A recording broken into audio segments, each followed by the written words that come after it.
What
up, man?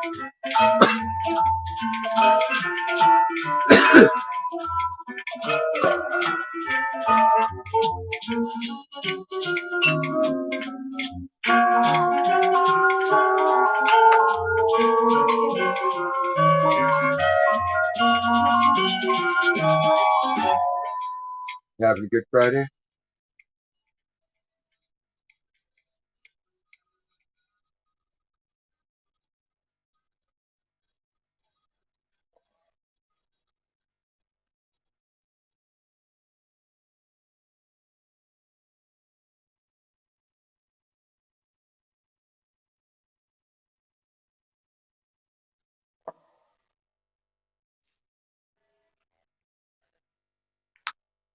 They tried to drag me to a church service tonight. They woke me up to try to drag me to church. I was like, what? Y'all on crack? Surprised he even woke up to answer the door.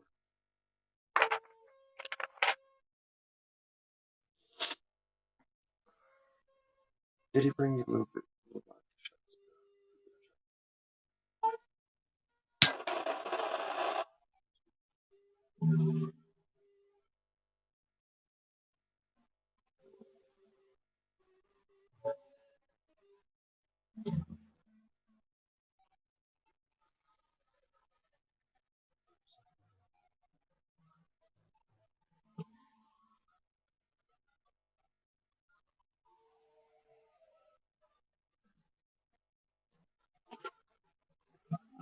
I've had that one. It sucks. I haven't tried that one, the strawberry colada. It probably sucks too. Some foo-foo. But it was the thought that counted.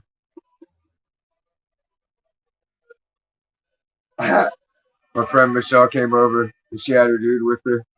And fucking, I got them both blazed out. And the dude got all butthurt and paranoid. Wanted to leave all of a sudden.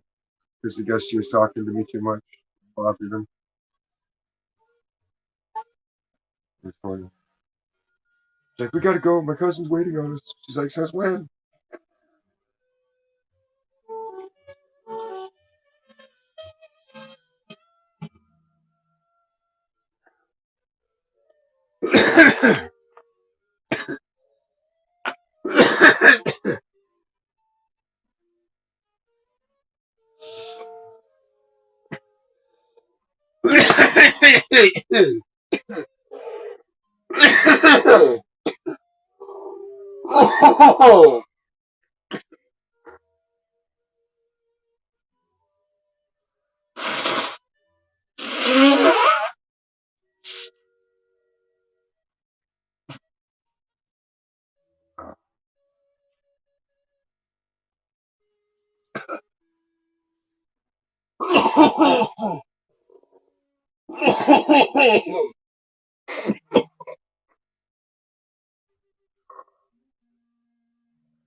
Gotta get all the shit for Max's egg tomorrow and sneak it home without him seeing it. Or Gramps seeing it.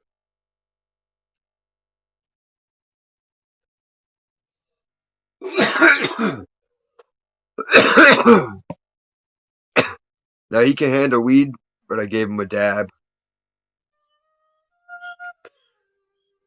I gave him both dabs, and fucking, he got weird. She got all hot and sweaty and was like, oh shit, taking her jacket off and sitting on her tank top. Like, I'm hot, I'm hot.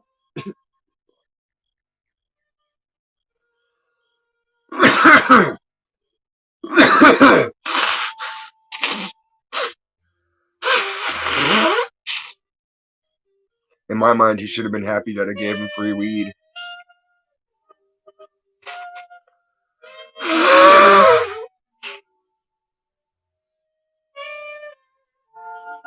They're not even family.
Who are these nobodies up here to make fun of you? You're an inspiration. You prove that having no talent can be seen as hip and ironic. You greasy Greek bastard. You shouldn't be drilling in Alaska. We should be wringing out your family's pillowcases. You used to look your age. Now you don't even look your species.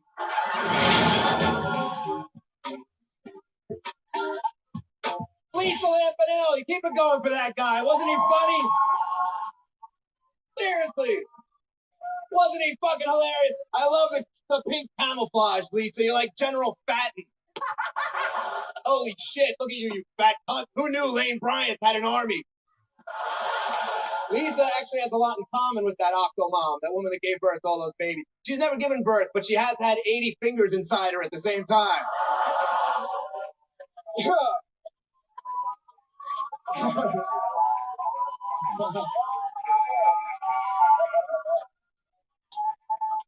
look at this pack of slobs up here. Gary Busey's here, kind of. How about Gary? Yeah. Gary, I guess, flew in from Lobotomy Island. Jesus, Gary, you horse-faced lunatic. You look like Nick Nolte fucked a Clydesdale. Your teeth look like a row of urinals. Look at yourself. Every time you talk, I want to piss in your mouth. And I don't, Warren, what the hell are you doing here? Holy shit, Warren was great on Dancing with the Stars. He came in second and then celebrated by dragging his partner to the top of the Empire State Building. It's great to see Toby Keith. Toby, I'm glad you could take time out from spitting on Mexicans to be here, Toby. Toby, you put the big in bigot. I loved your last song, Get Out of My Country, you camel jockey, wetback, faggy, spook Jew. And, Marsha Brady's here, Maureen McCormick, huh? How about that? Holy shit.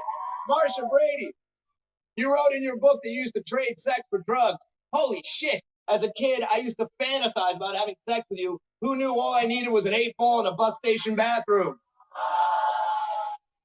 And speaking of bathroom stalls, where's that redneck fruit, Jeff Foxworthy? There he is. Jeff, you look like Magnum PI with AIDS. My buddy Nick DiPaolo's here. Nick, look at you, you big hunched over guinea. You're like Fonzie with spina bifida. And Reno Collier, I don't know who or what that is. I don't know. I guess he's part of that next wave of lowbrow dipshits that'll make me want to kill myself. Or maybe he's just here so Lisa Lampanelli wouldn't be the only fat lesbian hack on stage. And now on to Larry, the cable guy. This is exciting, I gotta tell you. I've never roasted a fake character before. Maybe next year we could roast SpongeBob SquarePants. Larry's whole act is a sham, like the Bible or the Holocaust. Some people say Larry's only successful because he's pandering to the lowest common denominator and blatantly and non-ironically exploiting people's racist and homophobic tendencies. Don't listen to these people, Larry. They're just bitter and jealous and right. You inbred hillbilly. You've been inside more farm animals than Purina. You're like the Trojan army. You're big, patriotic, and you both came inside a giant horse. You gravy sweating cousin fucker. Larry fucked his first cousin when he was 16, and his last one about an hour ago. You lost 50 pounds on Nutrisystem and another 10 when you shaved your back. How the fuck are you so popular? Jesus fucking Christ. This one finally broke my back.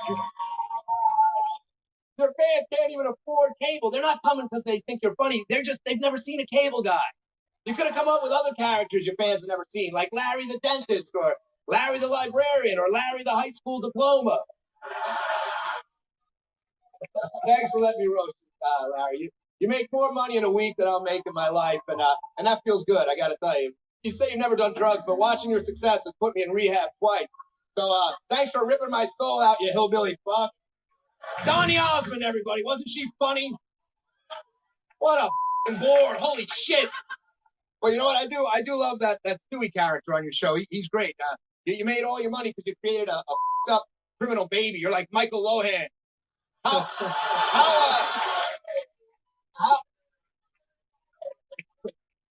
How cheesy is this dance?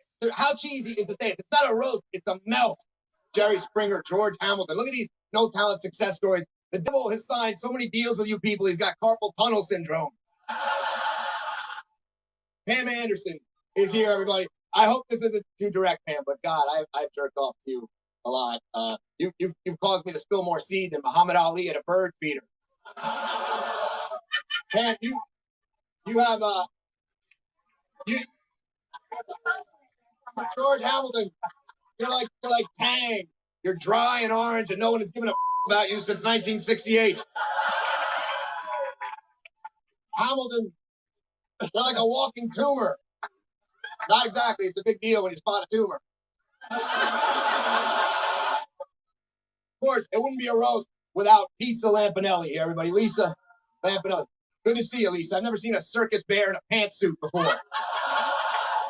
And you know what? Lisa seems very confident, but she's actually not. She's very sweet. She was telling me backstage that she had knots in all 4 of her stomachs. You are one fat lady. You have more chins than a Chinese fat chick with tons of chins, because she's so fat. And also, and speaking of fat, Hulk Hogan's here, everybody. How about that? Hulk, I can't imagine why your wife left you. You're an old man who dresses like a Hooters waitress. Keep your shirt on, bitch tits. You're 80. You had a reality show called Hogan Knows Best. It should have been called Hogan Grows Breasts. Jerry Springer, good to see he slithered in here today. Springer, you cultural sodomite. You have fist our civilization like Gilbert's uncle on Valentine's Day. You're an aide to Bobby Kennedy, which probably explains your connection to Hasselhoff. I guess you like to hang around guys whose careers end on a hotel floor. That's a good joke, everybody. It's what we call roasting. Anyway, I'm sorry if the memes piled up, but that's what we do here. And now, on to the man of the happy hour. One more hand for the hop, everybody, huh? David Hasselhoff, what a legend. Only if people do it. Hasselhoff sitting on a lifeguard chair, because that's what you're most known for. I guess when we roasted Pam, she should have been sitting on a dick. That is quite a tuxedo. You look like Adam Lambert's prom date. You're huge in Europe. You're even knighted by the Queen of England. She dubbed you cirrhosis of liver. Hasselhoff, have you ever not been drunk? You used to have a car that started when you talked to it. Now you have a car that won't start when you blow into it. You're such a drunk. When alcohol does its taxes, it lists you as a dependent.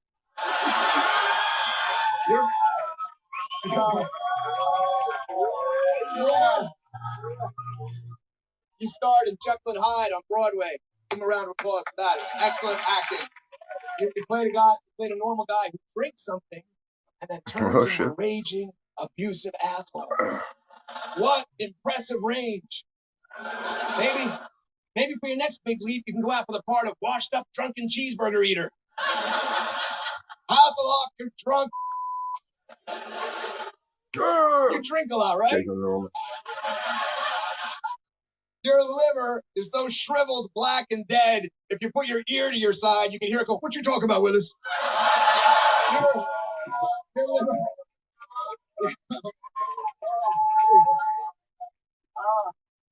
Hasselhoff, you're a good man. You're a good dad. Congratulations on being honored here tonight. I know you're taking a lot of shit, but you're not going to remember any of it. Let's face it. Doesn't matter. Thanks. John Stamos, isn't he, she great? John played the bongos in a Beach Boys video wearing a pink tank top. That couldn't have been any gayer if George Michaels was on your lap, stuffing crystal meth up your ass with Rupert Everett's fist.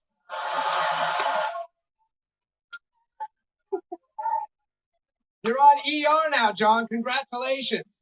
You're like Susie Essman's vagina. You're almost useless, but somehow you keep working. John was married to my favorite supermodel, Rebecca Romaine O'Connell. Jesus. Oh, John, you lost your wife to the fat kid from Stand By Me. Holy shit. Look at you, you greasy Greek bastard. I look at you and I wonder, how can there be an energy crisis? We shouldn't be drilling in Alaska. We should be wringing out your family's pillowcases. Let's see. We did a little laundry. McDonald is here, one of the funniest people ever. Norm's got a giant gambling problem. He's dropped more coin in a casino than Michael J. Fox at a parking meter. It's a fucking roast. Groany, groan. I went to Brian Trader Posehn, Joe's. look at him, that giant fucking ghoul. It's pretty quiet and uneventful. On the Sarah Silverman show. It's hard to believe you could be so out of shape, considering how often the townspeople must chase you around with torches.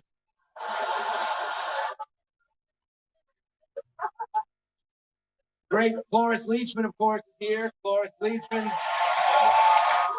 Okay, time to abduct me for church. Or Catholic church or something. Lost her virginity to a druid. Pseudo came by and was like, "Come on, let's go to church." I'm like, "What? What are you doing here, Cloris? You're the only person with any talent. You won an Oscar. But he did leave his little vodkas for me. When it comes to winning awards, you've been more voracious than John Lovitz at an all the dick you can eat buffet. Got blue. John Lovitz, you fucking gay weevil. Ow. Come on, John. There hasn't been a more feminine Jew in the closet. Hostage gravy.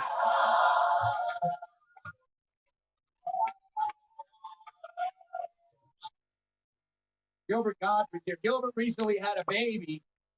Who would fuck you? You have the sex appeal of a school Fun bus fact, fire. all these little seals I tear off, stick them on my dresser. My little desk. Bob Saget, everybody. Huh? Bob Saget. So there's like thousands of little labels all over. Bob. The side, in the front. Bob, you are a genital wart on the cock of American culture.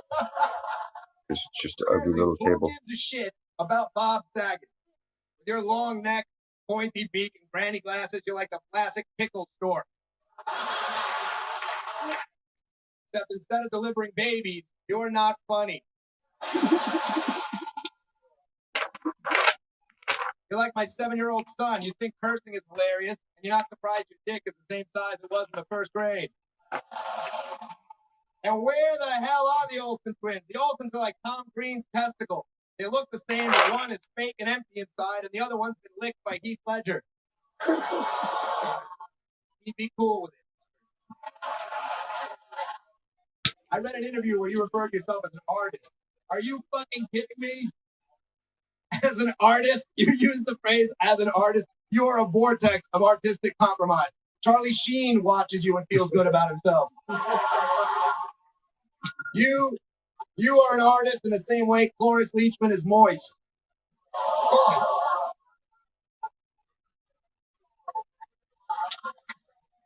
You're not an artist, Bob. Stop enjoying your ironic hipness. that's going on with you these days. You're not cool. Stop trying to be hip.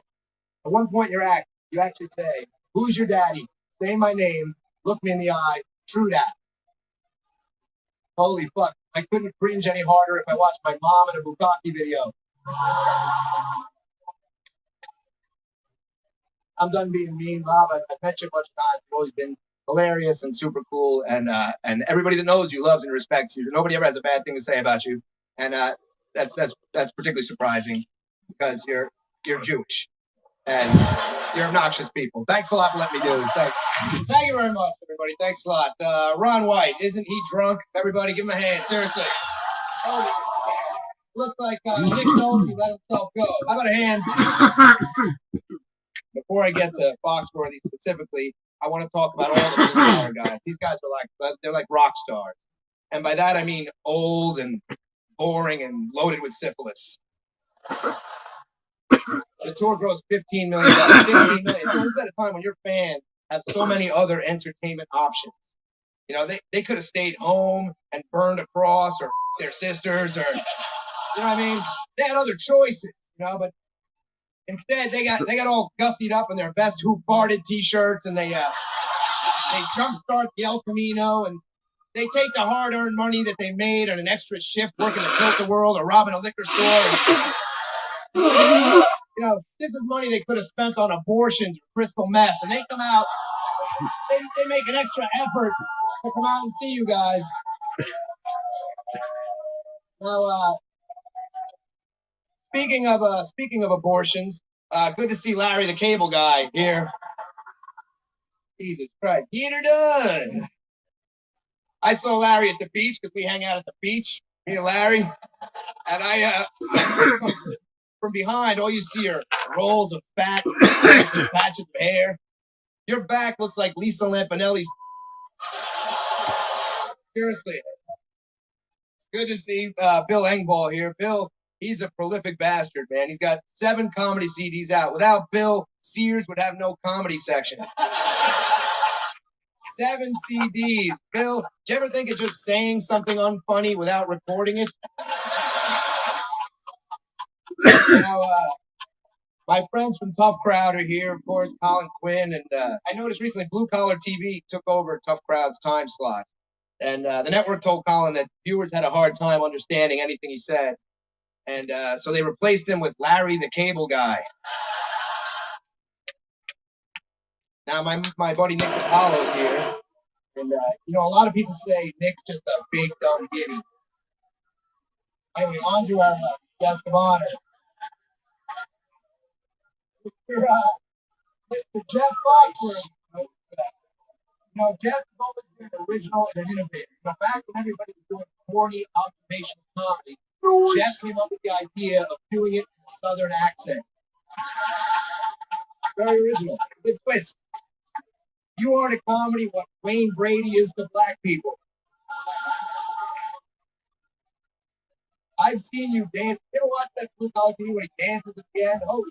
Remember how G.E. Smith, how spastic he looked on Saturday Night Live? You make him look like Baryshnikov on ecstasy. You've always stayed cutting edge, man. You really have. With that Keith Partridge haircut and that ferret growing on your lip. Jesus, that mustache should come with ass chaps and a nipple ring. What are you thinking? With your award-winning gay walrus mustache, you look like one of the gay people on Casual Friday. You look like a guy Tonya Harding with the 78 Nova.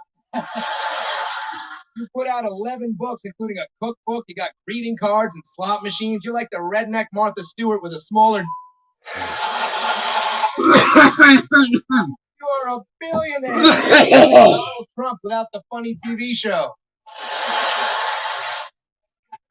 Seriously, Jeff, you're a giant comedy star. You deserve your success. And look, you made enough money that you don't have to live in the South, but you choose to. So you're the real deal. Congratulations. God, you look like Ronald McDonald, Lucille Ball's corpse, and pushed it down a flight of stairs. Holy shit. What's with all the surgery, Kathy? Lord, you've been stitched up thousands of times, but you're still sad to look at. You're like the AIDS quilt. What a night! A couple of trolls, a fairy, and a giant all going after a sunken-eyed little monster who's obsessed with jewelry. It's like the Lord of the Rings.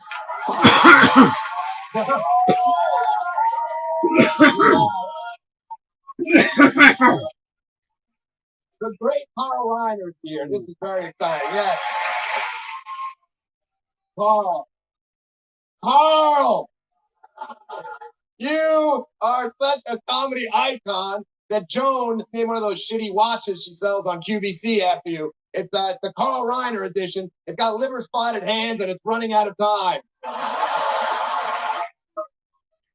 How are you?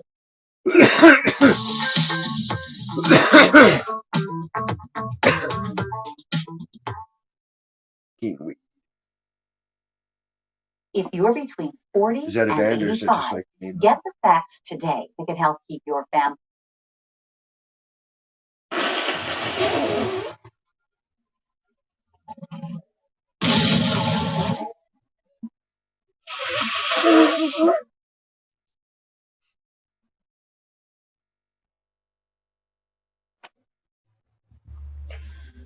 Where's this?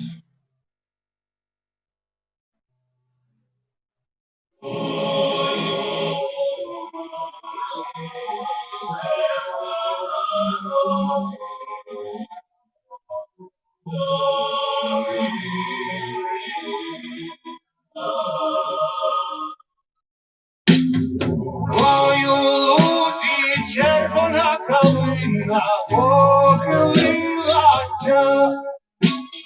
чогось наша славна Україна.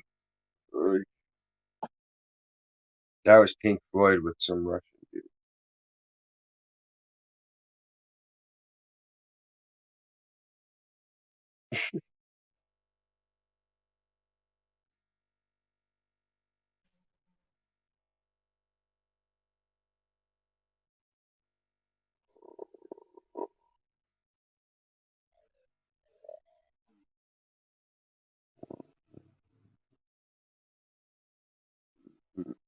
Mm-hmm.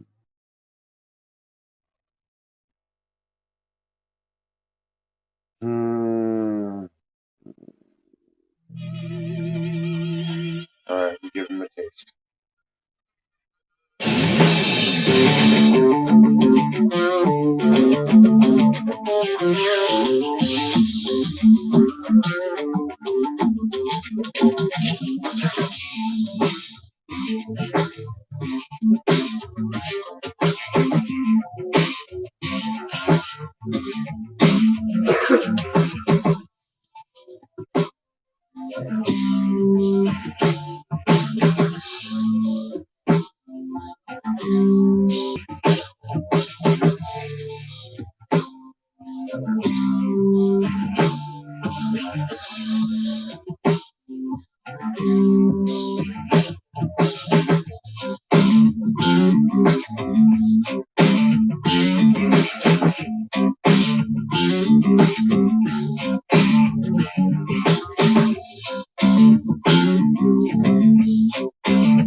Try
to cap it with that. Did you know that you may qualify to get That wasn't too solar bad. panels and a Tesla Powerwall without having to pay anything for I'm equipment glad it or wasn't ruined by a installation? These singer. solar panels. I hate when some singer comes in and it sucks. You know what I mean?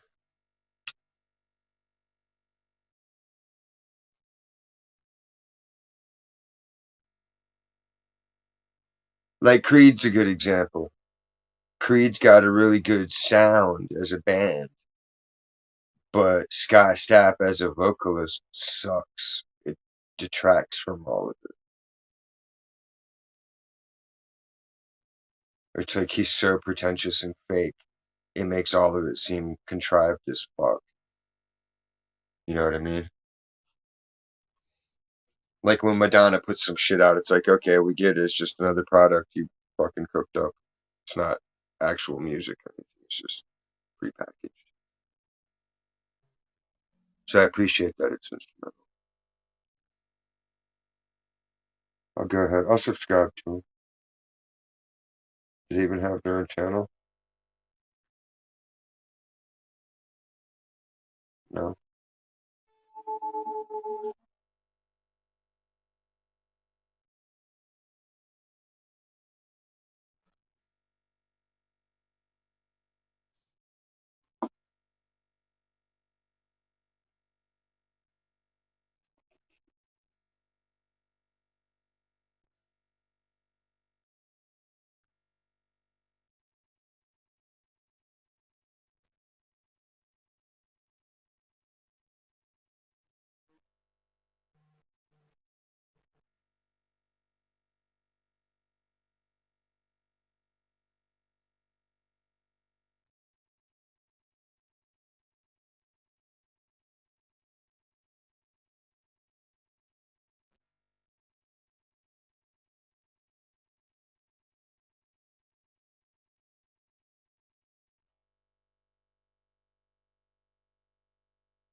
Right?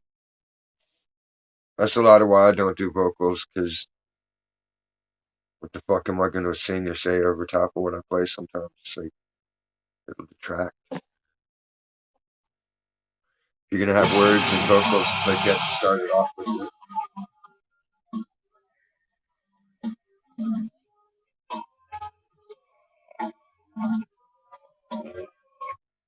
See all these bands that were doing good instrumentals, now all the shit that's coming out with vocalists, it's like, wow, you guys are ruining yourselves.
Pretty much.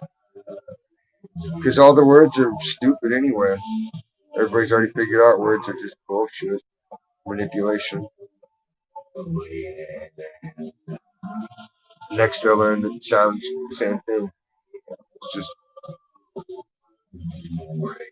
consensual and non-consensual triggering. Artificial existence. Proven in real time.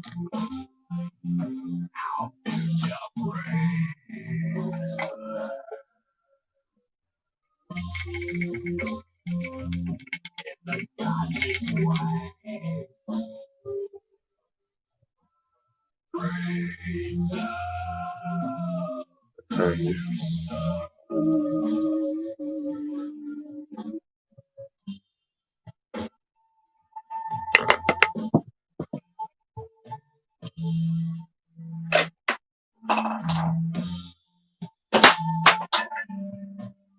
2 misses in a row.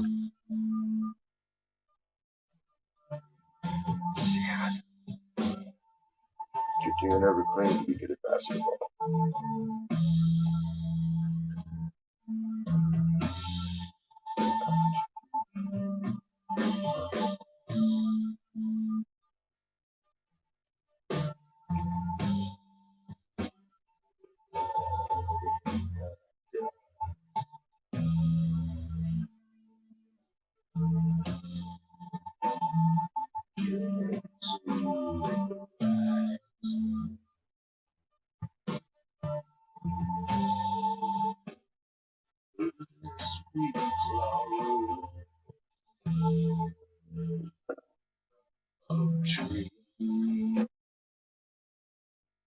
Try killing bugs the worry-free way. Try killing bugs the worry-free way. Zebo traps use light, not odors or chemical insecticides, to attract and trap flying insects. They work continuously, so you don't have to. Zebo, people friendly. Well, yeah, I mean, sometimes you want to hear people saying shit because it'll help you think in a new way or something, or it'll reaffirm you or whatever you need. But I don't know. Once you reach a certain level, it's different. You don't need the same tune-ups, you know.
have to make a trash bin just so I can take Rex to the show. We're going to.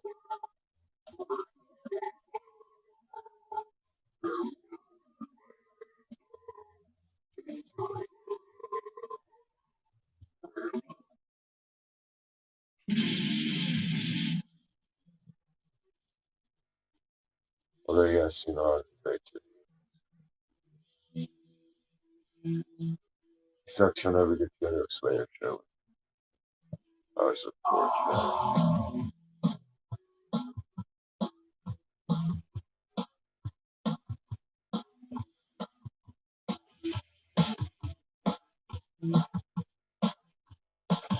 I am the one for that my wrong. The outrage grasp behind. My image is the violent. My servant break the land. I'm thinking and arrogant. Honesty and faith. 2,000 years of ignorance, of torture in my head. Hypocrisy makes parallel. Paranoia the law. My name is all religion. Secrecy, sacred, born.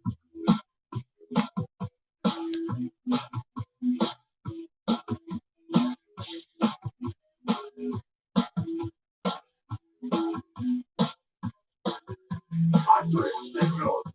I rule the world. My throne is all the seas. I get the emperor of life. You travel at my feet. I wrong you and saw you. Your downfall is my game. And you play the psychopath. And revel in my fate. And all my brothers alive. On my loving life. I am the politician.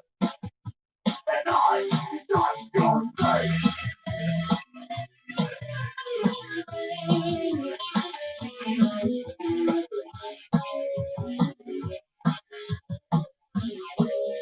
He would like Evile. I think he would like them. They're pretty intense.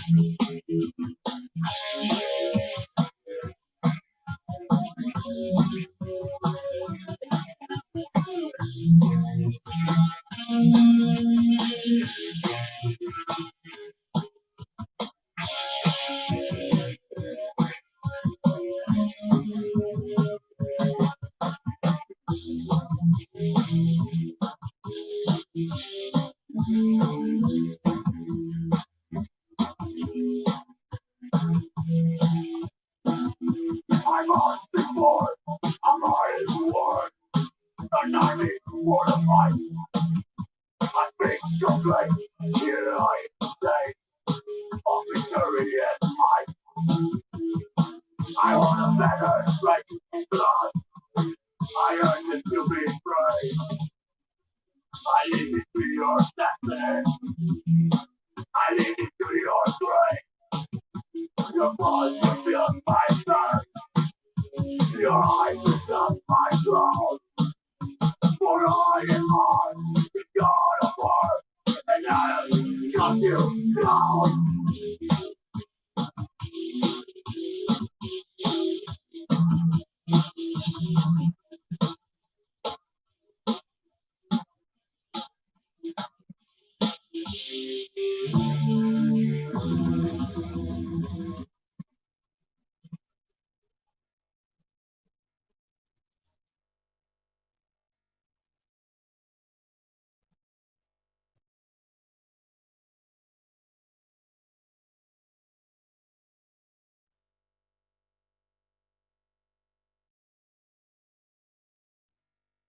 No soy malo, pero por ti me puedo volver.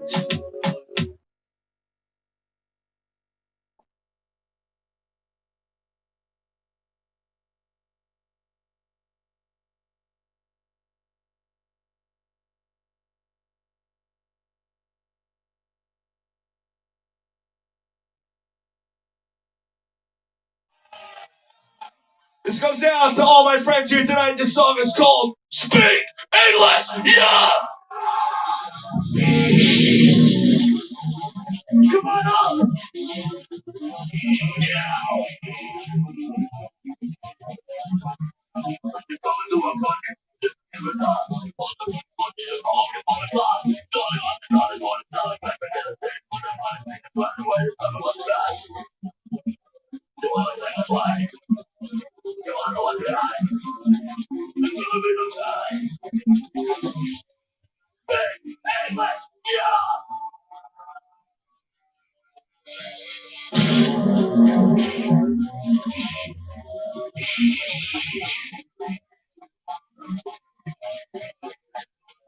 You don't know what I want, you don't know what I need. So I'm not gonna prove myself to your wondering.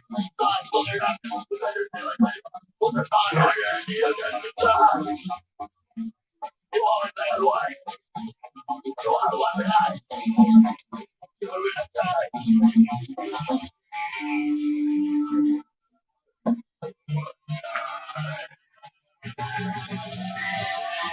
Speak English, yeah! Sing out the die! Die! Die!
Speak English, yeah!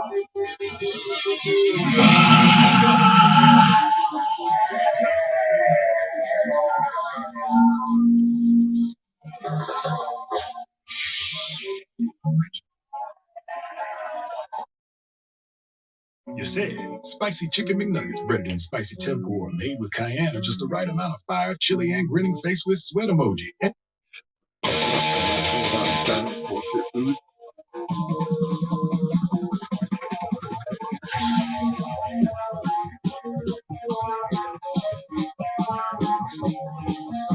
If you like to gamble, I'll tell you how to land. You win some, lose some, until the century.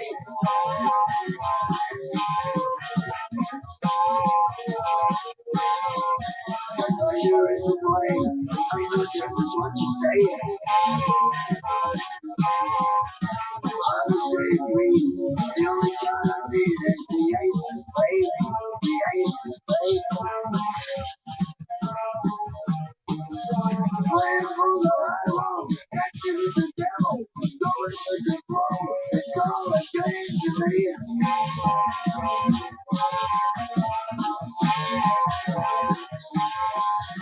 Seven or 11, snake house watching you.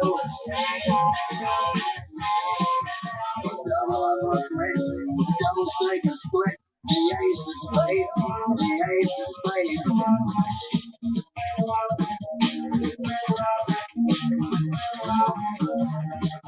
You know I'm going to lose. I got wins for fools, but that's the way I like it, baby. I don't want to live forever. I don't forget the joke.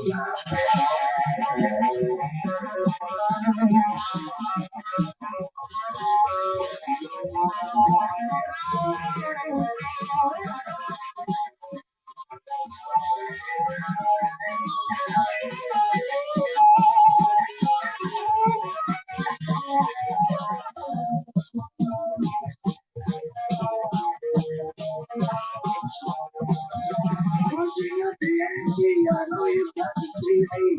Lean on, wait, again, that's hands again.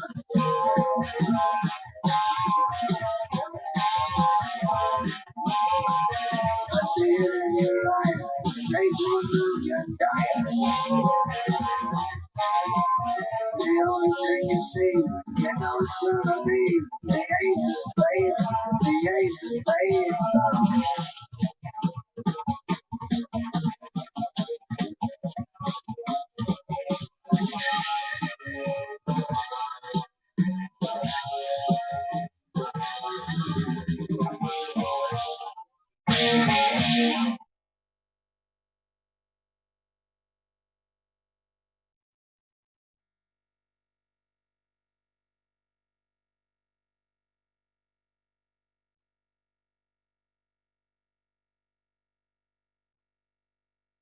COVID-19.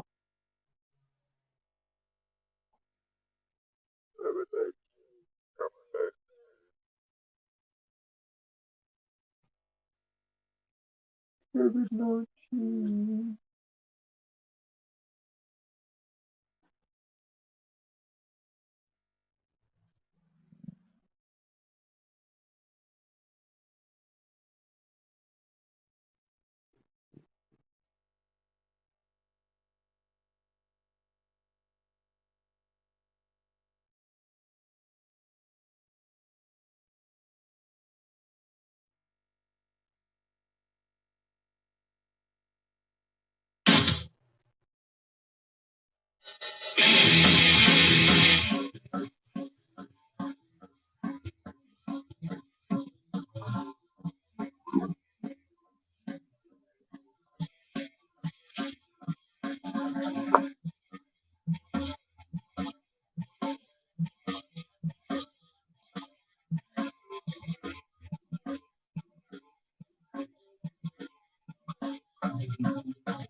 Oh shit. Is it fractured or what? This cavity.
Shitty.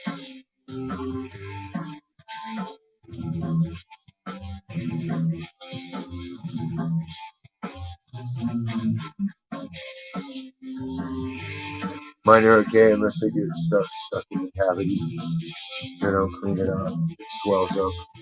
Then that makes it painful. So that they take it out.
You got any pickle juice on hand? That usually helps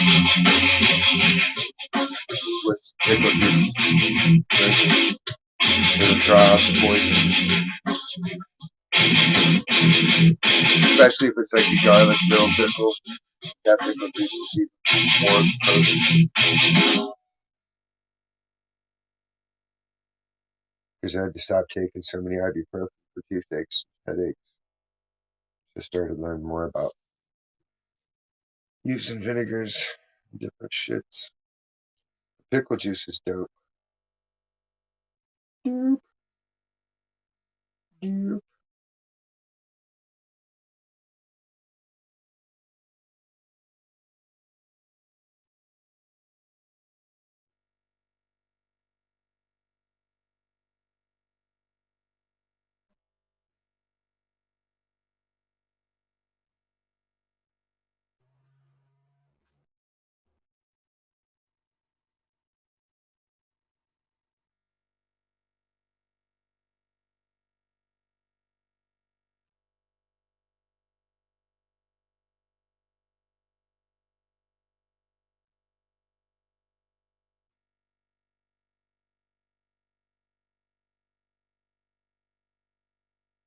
No ink. I need you to print. I need you. You think you're empty? I'm empty. Do you suffer from cartridge conniption?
It's NBA playoff time. So you know what that means. Mike, you keep making up play stats. 63% of the time, he has 44%. Sheila, keep thinking you're at the game.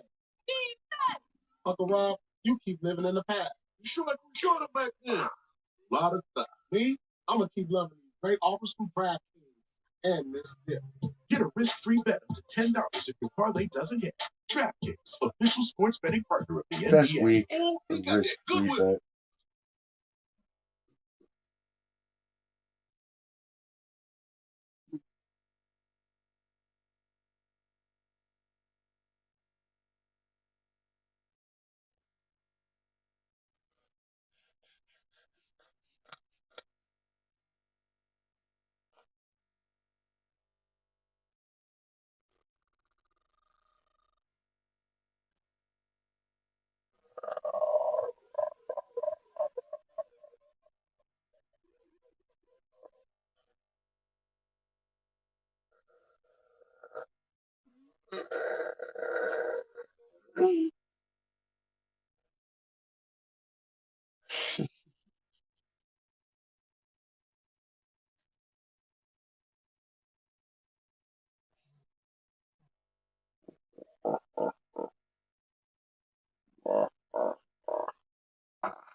Dude, I'm telling you, man.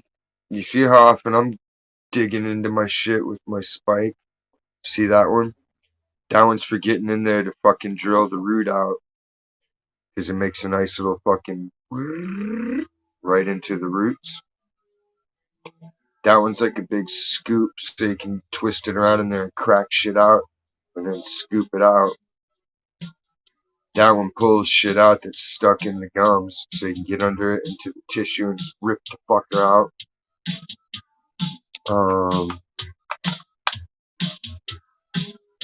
I've got that one. That one's like it'll get underneath the shit and crack the fuck out of it and pull it out. That one's a paddle, so like you can get in there and break shit you need to.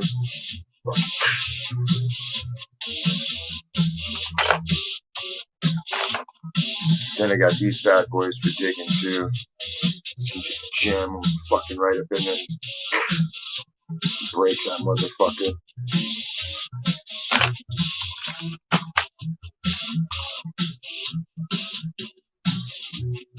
Or you could go to the dentist if they'll see you.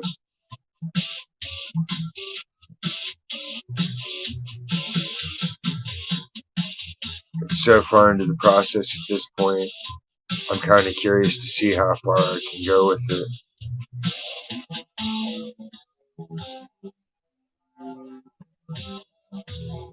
It basically just feels like fucking juice just keeps coming out more and more slowly. And then you just break off more and more of it. After a while, it doesn't hurt unless the gum gets infected.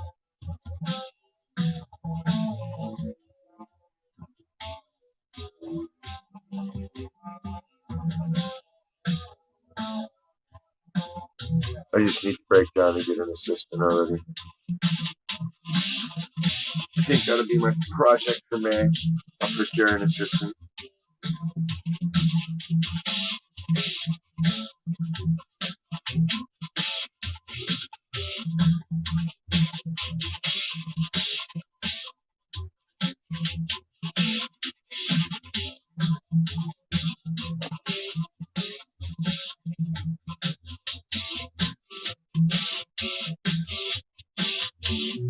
Exactly. My other dentist fucking, I cannot treat you because of COVID. I scared for my family. Like, okay, that's cool. Meanwhile, I got fucking abscesses happening. And have had to fucking extract 2 shits and left some of the root in there. For a while I was getting random fucking headaches as I was getting brain infection. But no, I survived it all.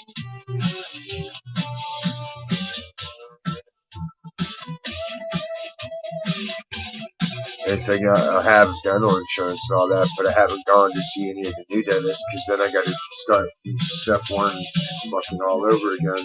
To get a checkup and then get x-rays and fucking schedule shit. It's like, man, I need somebody that's just gonna get in there, take my money, and fucking fix my shit one day, get it done, quit fucking around. This is goddamn 2022. We're not in the old west. Like, I know y'all got fucking technology to do shit. Put that shit up now. I'm gonna start going ape shit, even more so than I'm already plotting. All the childish middle school shit's gotten dull. It's time to start waging real warfare on America.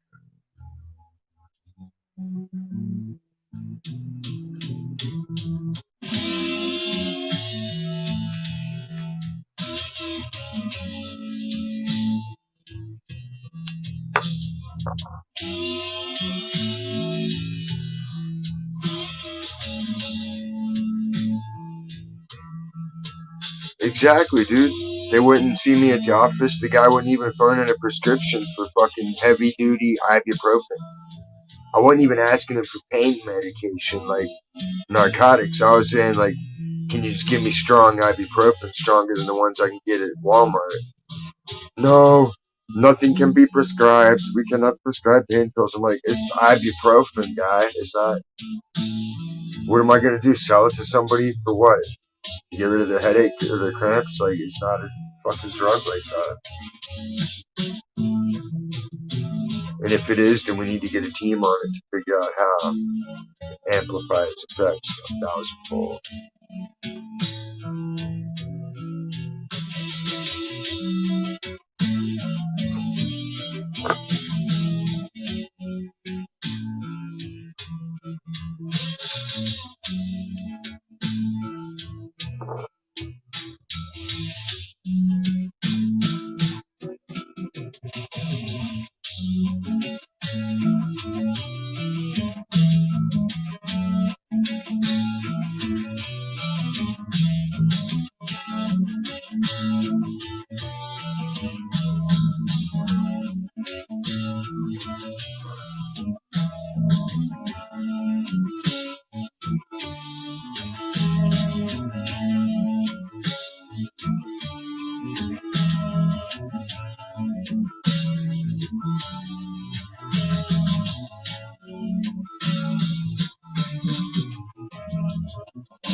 What's bugging me is I got like this little tiny sliver sticking out in the back molar.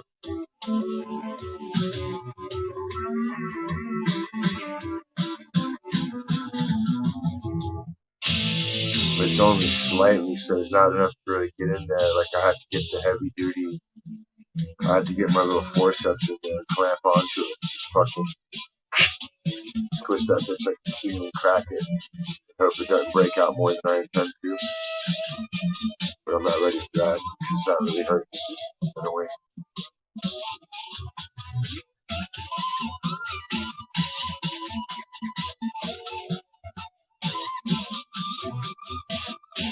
If they didn't have a goddamn holiday in every fucking month, I could take a fucking week off and get shit handled.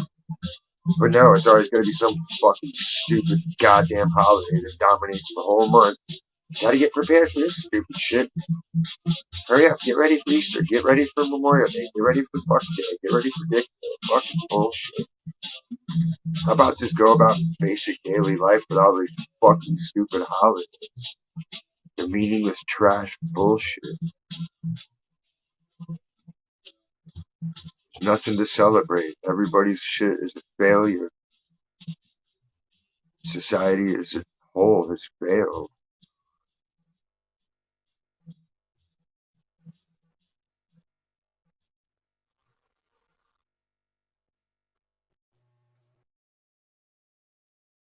Yeah, that's what mine does, dude. Like you get phantom headaches and shit, but it's instantaneous. That's usually when I just start.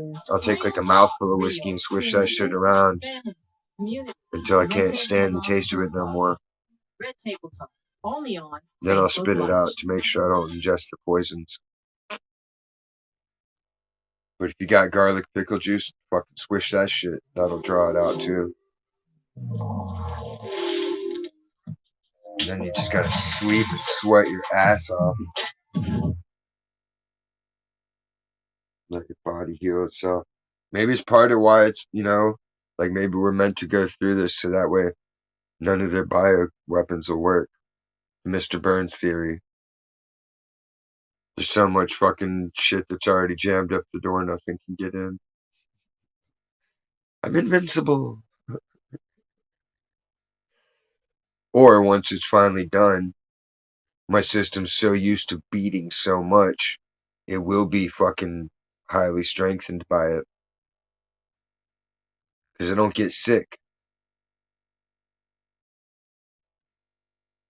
I've been exposed to everybody and anybody that's had COVID or whatever the fuck else they have all winter every day. And nothing. God keeps me healthy. Because God loves me even if nobody else does.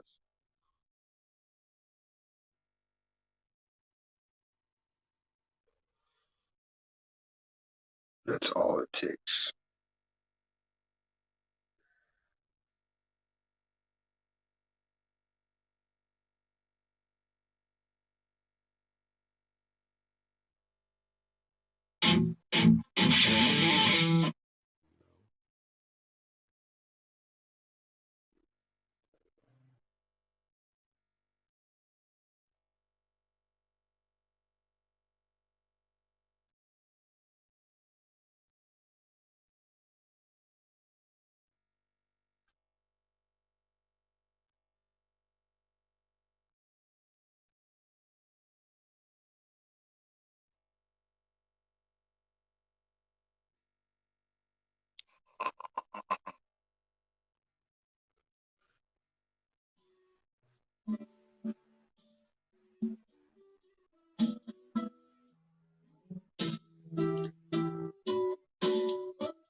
Get some cloves to smoke, bro.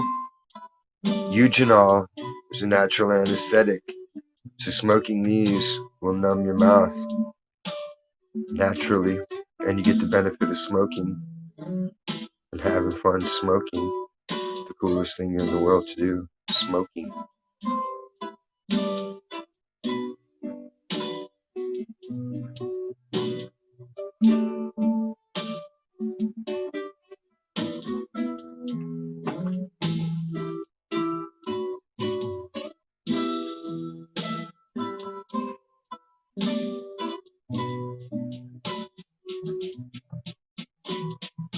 The Reds.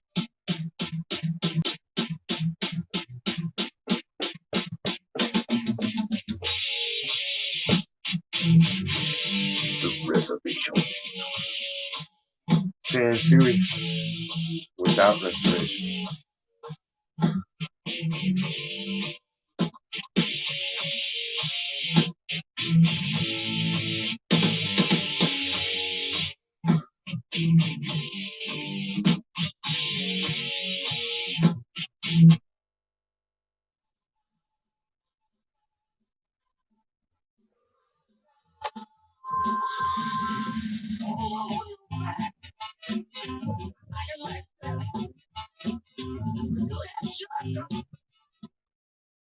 Yeah, see, it's like, it's some bullshit. Like, why don't they tell you the truth about it? Like, what really keeps you apart from the shit?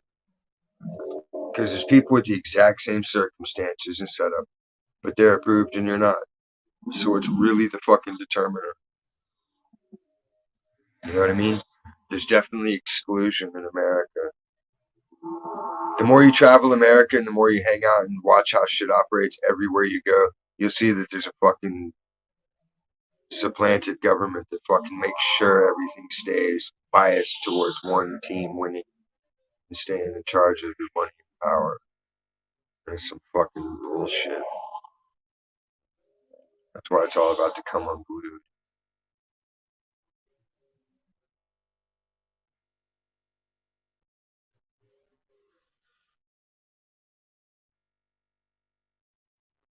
The seeds of the 90s are ready to start blooming.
Right? Like, you want my vote? Here's what you gotta do to buy that motherfucker.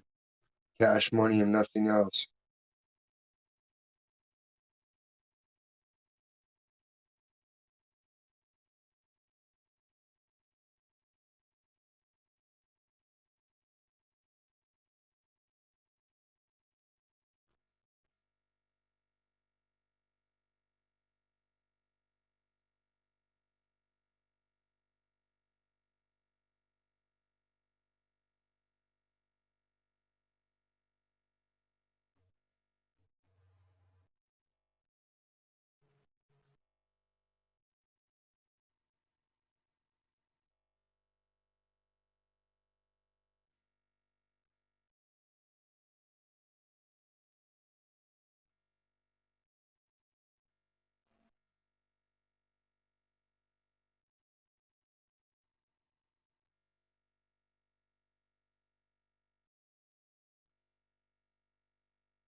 Wait, they run for? How do you run for chief? I thought you had to fucking do like feats of strength or something. It had to be passed down to you.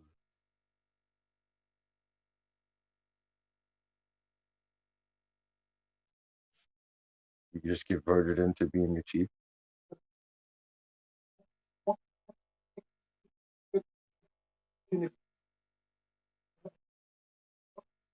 You should be chief then. Down the reparations debt, but at the same time is working for the Kuwaiti government.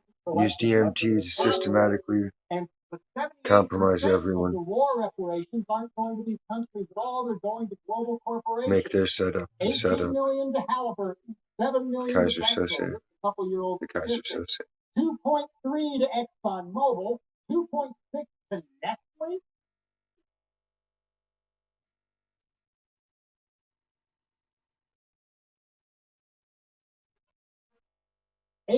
$3.8 million to Pepsi, 321 grand to KFC, and almost 200 grand to Toys R Us. War reparations. We have the military-industrial complex, the prison-industrial complex, now the Homeland Security industrial complex. Who knows? Some of you may be working there. I'm sure there's recruiters who have to show up. 70% of our intelligence budget now is going to private companies. Who are they working for? Who is working for them? The brain drain at Homeland Security is so bad because of this. They have trouble hanging on to people because they keep going to work for higher amounts of money from other people, just like soldiers quitting the military to work for Blackwater. And among those who switched over are Tom Riggs, the old head of Homeland Security, and George Tenet, who's on the board of the people who make the fingerprint ID devices that he wrote into law we had to use before he resigned and went to work selling fingerprint devices. Eric Prince, who married into the Amway family and started Blackwater, now envisions a day when every single transnational corporation will be so hated because of the way they behave, they will all have to hire Blackwater to protect their executives in foreign countries. And can a female be chief, group or is it like normal, reported that for where every it's not insurgent we possible? kill in Iraq, we fire 250,000 bullets. And the Defense Department admits it costs $400,000 per year to keep each soldier in Iraq. $400,000 per soldier. Joseph Stiglitz, the Nobel Prize-winning economist who ran the World Bank for a while, said the total for this war ultimately will probably be $3 trillion, more than our annual budget. Nobody talks about $1 trillion, let alone $1 trillion deficit. So the Bush administration and their Democratic enablers went wild on this. Among the people sucking away the $3 trillion, a study was done on Halliburton and some of their subsidiaries, and this was done by the American government conferring with the UN came up with, that no, they didn't just steal $60 million, the total is close to $1.7 billion. You think they would want to fucking, the largest robbery in that would make more sense to help a family, and to get them more education. About bringing them to justice from people like Barack Obama. A near attack on an American boat in the Persian Gulf by Iranian rubber rafts. Oh my God, it's rubber rafts. They're attacking an American ship. Oh no, we got to go to war now. Oh, we are going to shoot you any minute. That communicator turned out to be a hacker prank that the American media still doesn't admit it happened. And that missile photo a few days ago with an extra one put in. Did the Iranians put it there, or did Bush and Cheney put it there?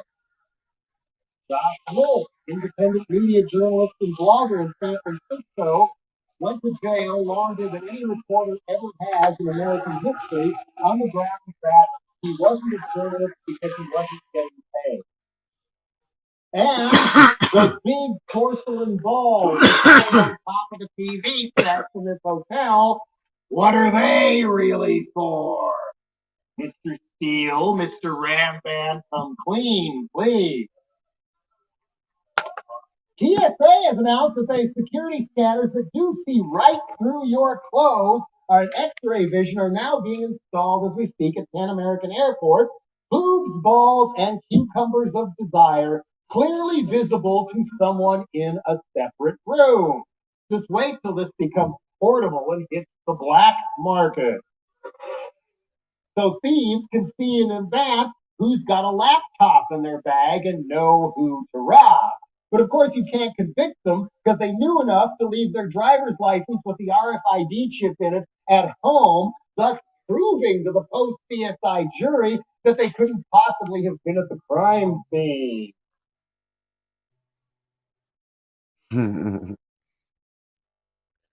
Melly Benj. Mel Benjo. I'm Melanie Benjamin. You will respect my authority. She's the dream of the slave. You decided I am all the dream of the this slave. hairdryer is the one. Check Google. Okay, all you stores, who's got the deal? There you are. All the prices, all right here. Shop with Google. Why you waste your time on that stupid picture? He tried to escape, but he didn't succeed. This will be the key to our problem. You'll see. I'm sorry I let you talk me into it. I've studied the humans.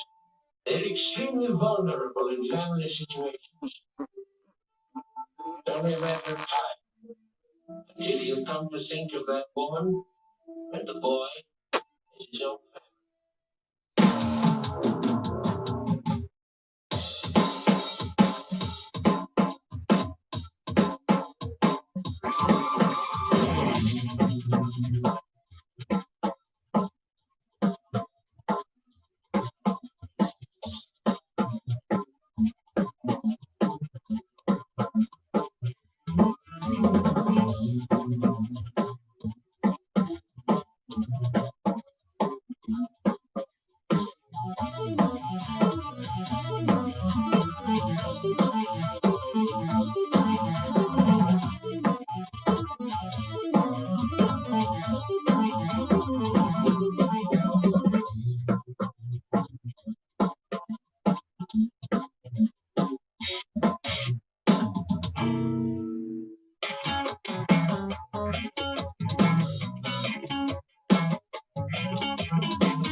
Why is that a thing for rich people to get a gold toilet?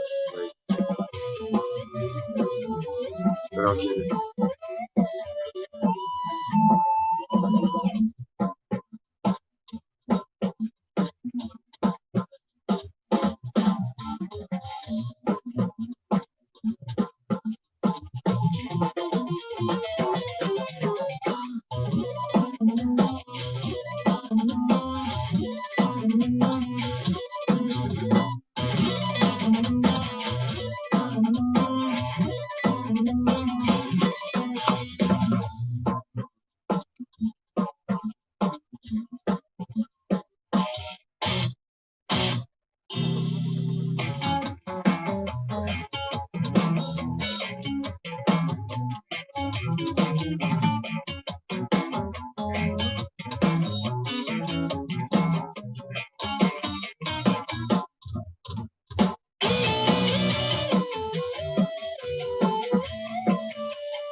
Oh, swanky.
housing market can be tricky.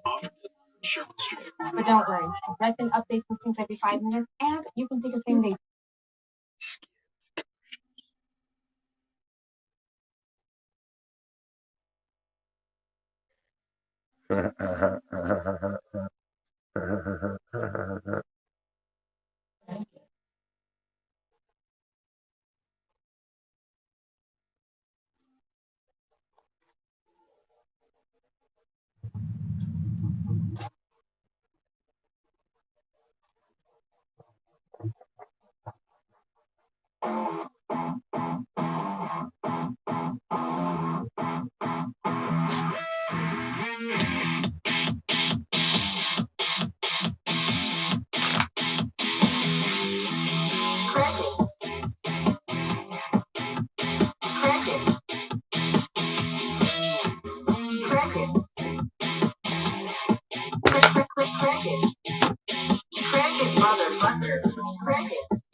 Because that's the thing. Everybody always assumed it went from the top down, but it went from the bottom up.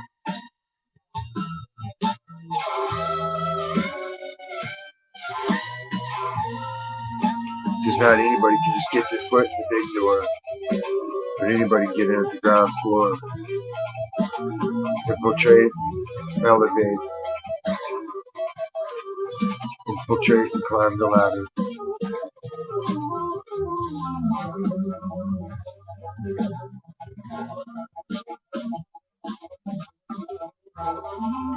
Especially when people are overconfident and proud. They overlook a lot.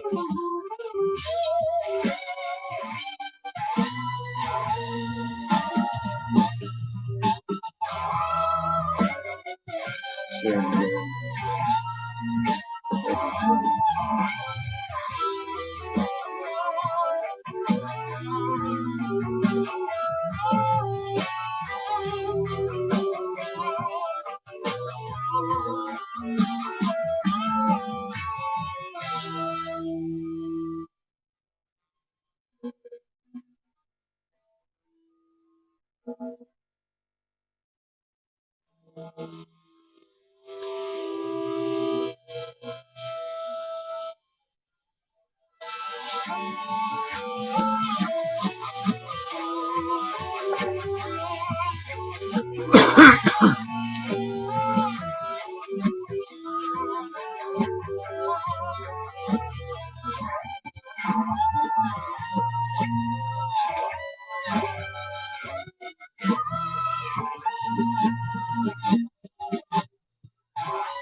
I like Ion, and I like Cool TV, and I like watching the Jack is Done. It's like the British Shark Tank.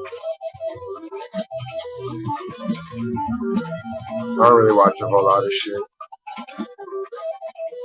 It's not worth my time. Stupid shit, stupid people, Crank it. stupid issues. Do you think any of us will look back in our Stupid lives and drama. regret the things we didn't buy? Or the places we didn't go? Unless I'm assigned. Sometimes it's like I have to watch some shit. Why am I expected to digest this? Not that it makes any difference. Knowing the purpose doesn't ever help. It still sucks when it sucks.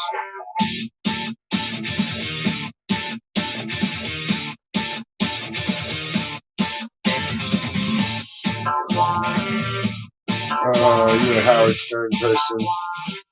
Or a Joe Roganite. Toe Rogan. Toe Rogan.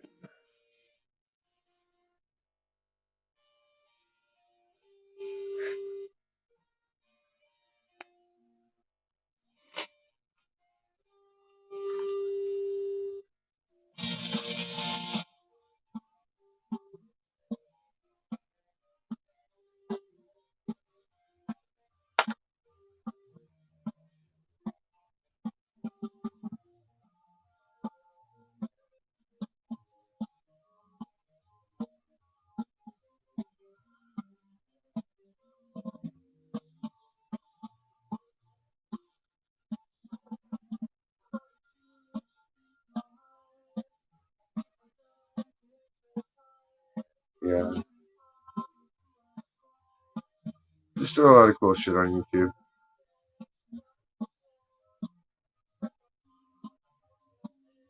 I try sharing. People are.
You want an air purifier, but you're no expert, so you kind of need reviews.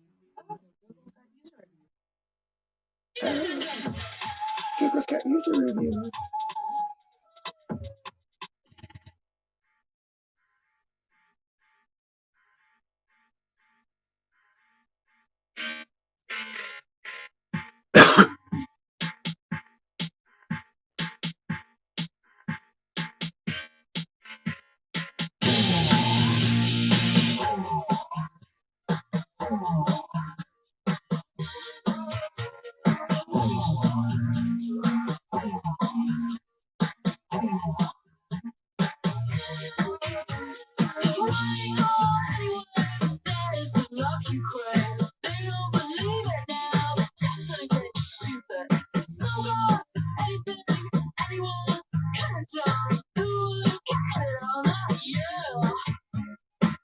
Another heart just made the trade.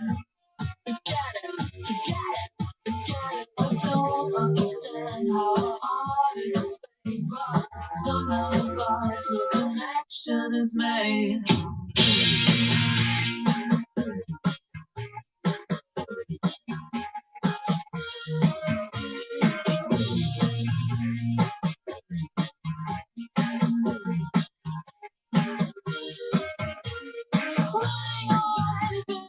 Anything's good enough.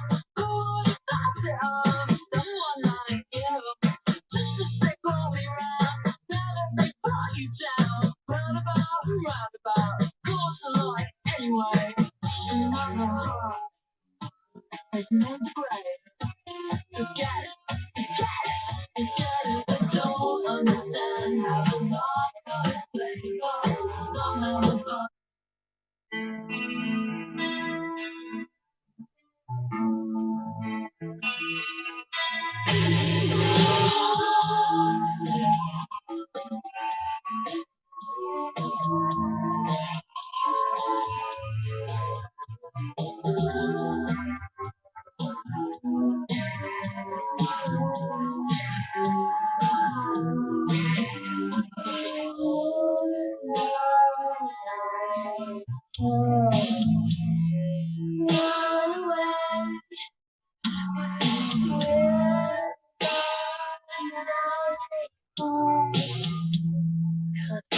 Your name,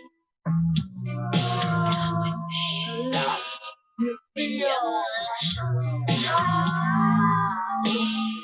Thursday. I the morning light.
Someone bombing a house? Keep this. Give me your phone. We need to detonate that. All right, shoot. I need your.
I need to think of something really precious to put on my foot.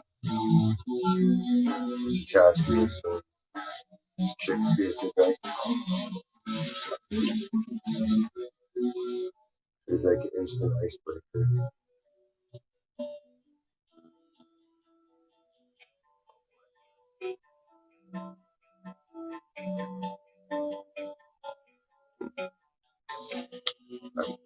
Sun come shine now, you're gone inside, sleeping, my heart beating, you know that you try to hide it, shouldn't you have said what you meant?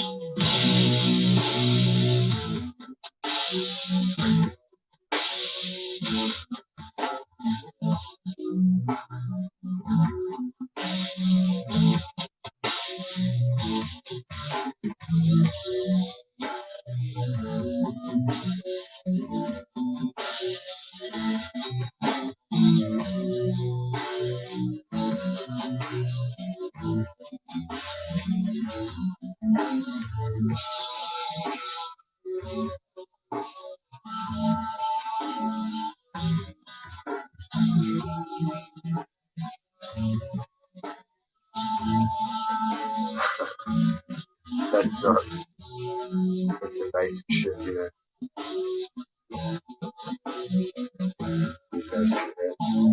I'm not even wearing long sleeves.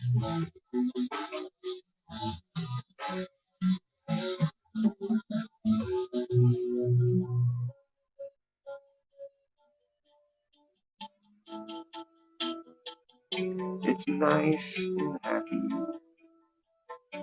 It's sunny. Time heals, time congeals around you. Painless hours of endless motion. Understanding's not demanding. You can't hide what you feel inside. Cities shine inside.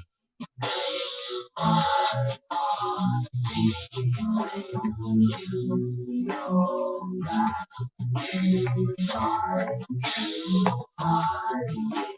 Should say what you meant.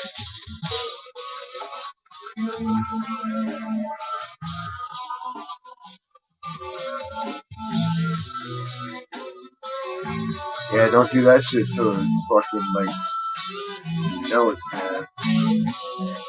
I made that mistake last year. It's like, oh, it's already warm. Nope. It was cold and windy for another month.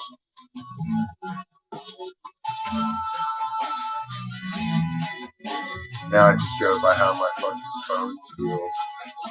Once my bones feel good every day when I wake up, now I take a hot ass bath, and I know it's springtime.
I know I had bratwurst earlier and that shit put me to sleep.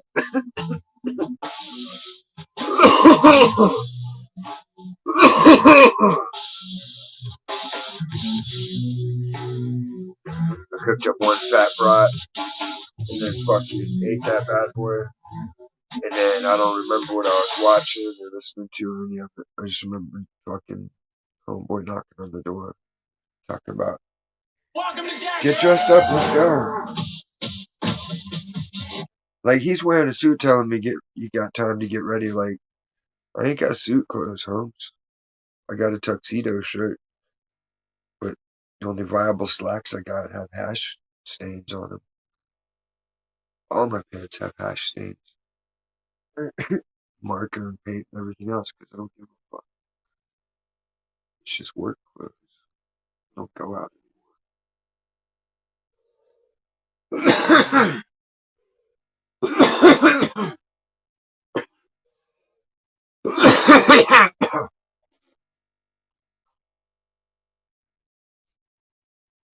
Not till June. Sanctions are.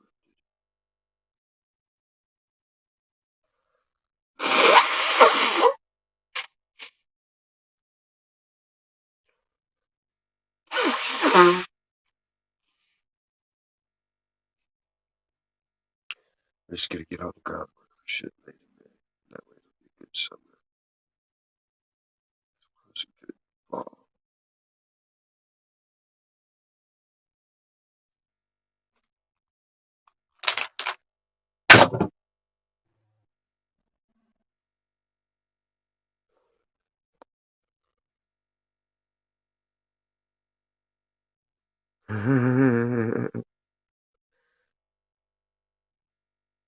Do you need a pipe?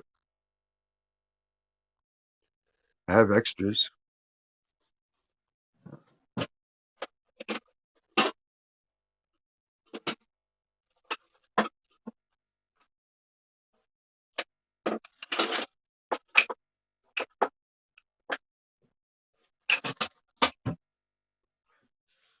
I have like this one. I don't even use it. I got it, and then I never did anything with it. Because that's how it works.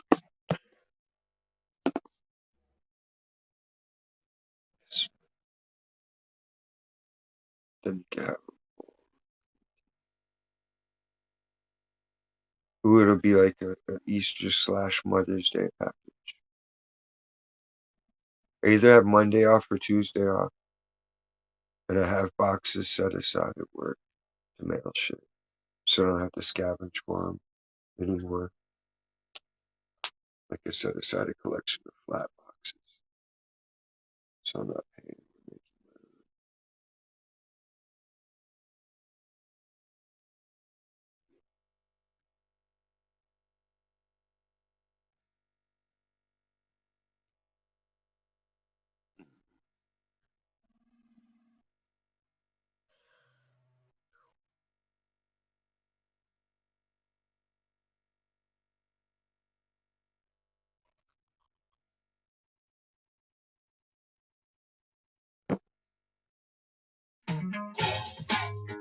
Hey, Rob.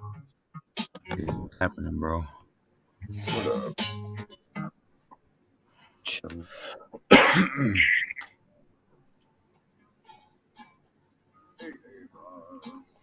I'll show you my bowl. Teenager special.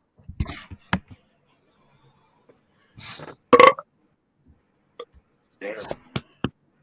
That was a week. Oh shit. That's fancy pants. That's all right. It's not my cup of tea, but I forgot I had it, and I was like, "Yeah, I need a bowl." No, that's pretty stylish, dude. And it's metal, so you can go skating and shit with it without worrying about falling. I'll show you what happened to my previous one.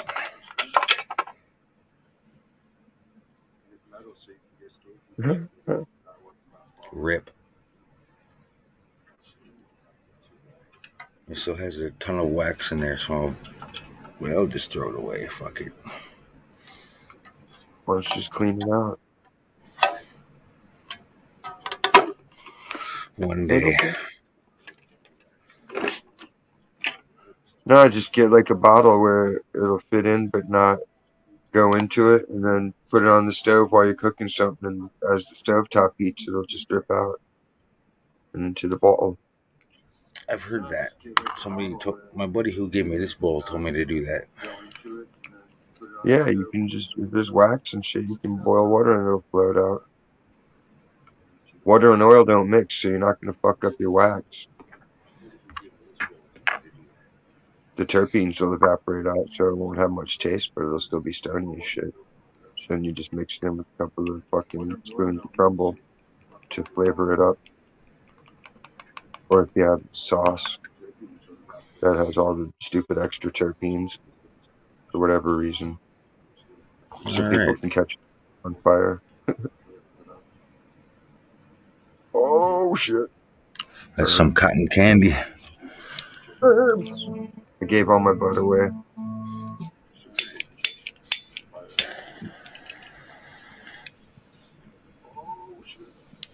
That's some cotton candy. And it's good.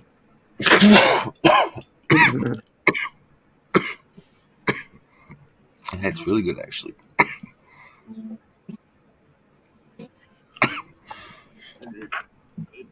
Yeah, my buddy said that he was smoking nothing but wax out of it.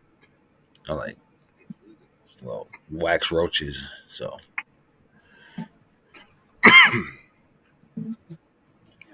not bad, not bad. Oh yeah, I'll show you the big screen.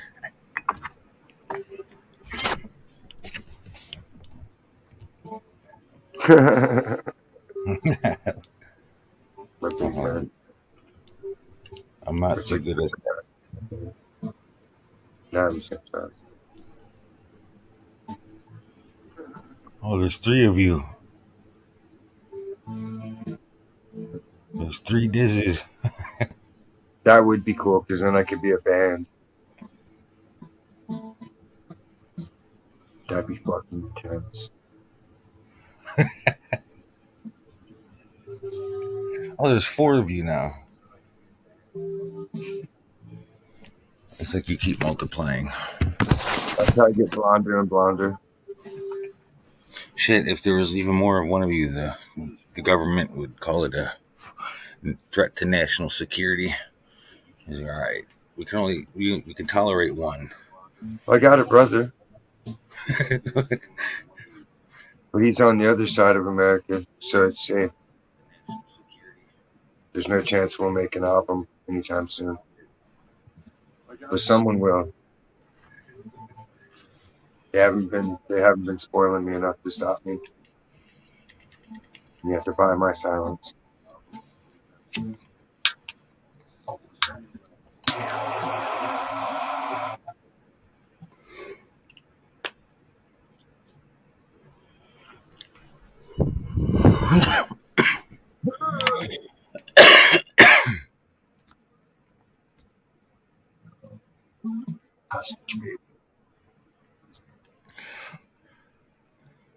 Yeah, she's still awake back there. She just told me to shut up.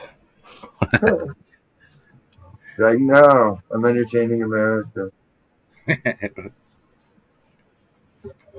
People are gonna be tuning into this shit for years. And you'll be like, aren't you glad I was part of it, honey? And I wasn't a goofball, so my kids can be like, look, my dad was on some shit.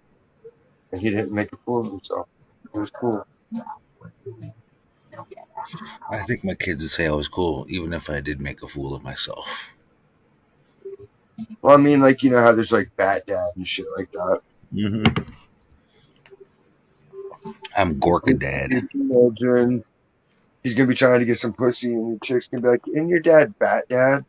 Yeah, she's gonna be like, "Yeah, you can just take me home now." Not in a good way. But in the hot coffee mode way. Like, I don't want to be dropped off by my parents at school kind of way. The embarrassed kind.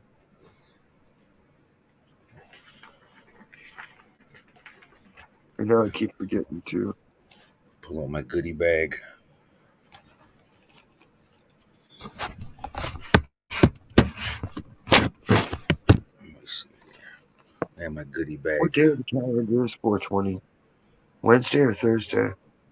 I think it's 4 days from now.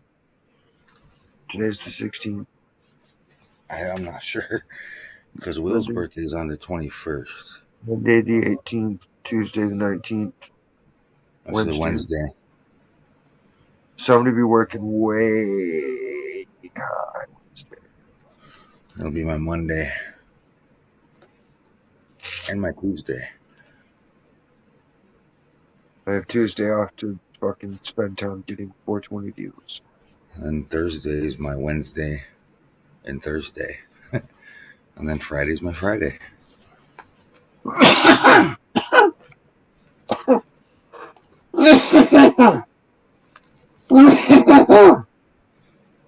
Enrique.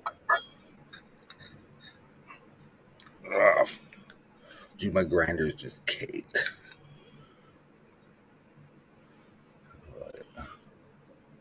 grinder. Yeah, all that stuff. Right on. I haven't cleaned it in like months. It got all caked around the edge right there, and it was all hard to spin. So then I scraped some of it off the big stuff. It tasted like hash. Well, yeah, because essentially it is. It's full melt. You just didn't wash the chloroform out when the little bits of green. If you blasted it, it would be tits. We used to do experiments like we blasted resin, like pipe resin, to see if the black shit would yield anything. And it kind of did, but it was like the flavor wasn't there, so it wasn't worth the effort. Shit. My little bitty nug. My tiny baby nug. There should be all kinds of buds soon. It's almost summertime. Oh, yeah. They start dumping their winter shit to make way for fucking summertime pregame.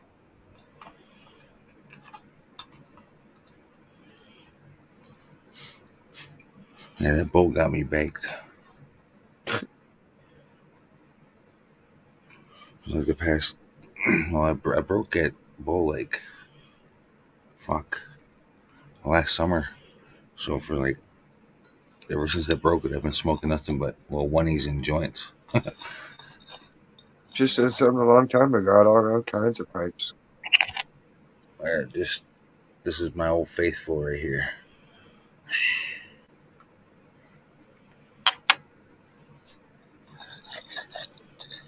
Like That's that's part of what my. the old guy, Uncle Bill, would smoke on the job.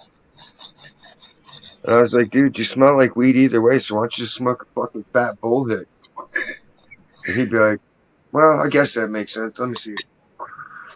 And then he'd start coughing and be like, that's why I can't breathe. I'd be like, oh, okay. So he'd smoke his one hitter and I'd smoke my pipe. I had a couple of times where they fell off my lap. Fuck. Clink.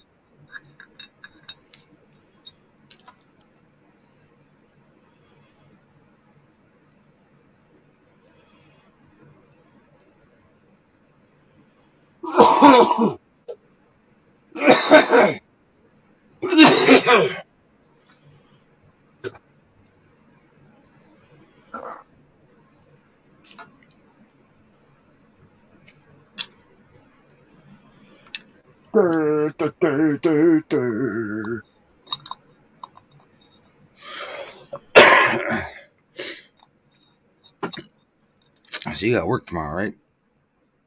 Yeah, Ah, dirty. that'd be cool.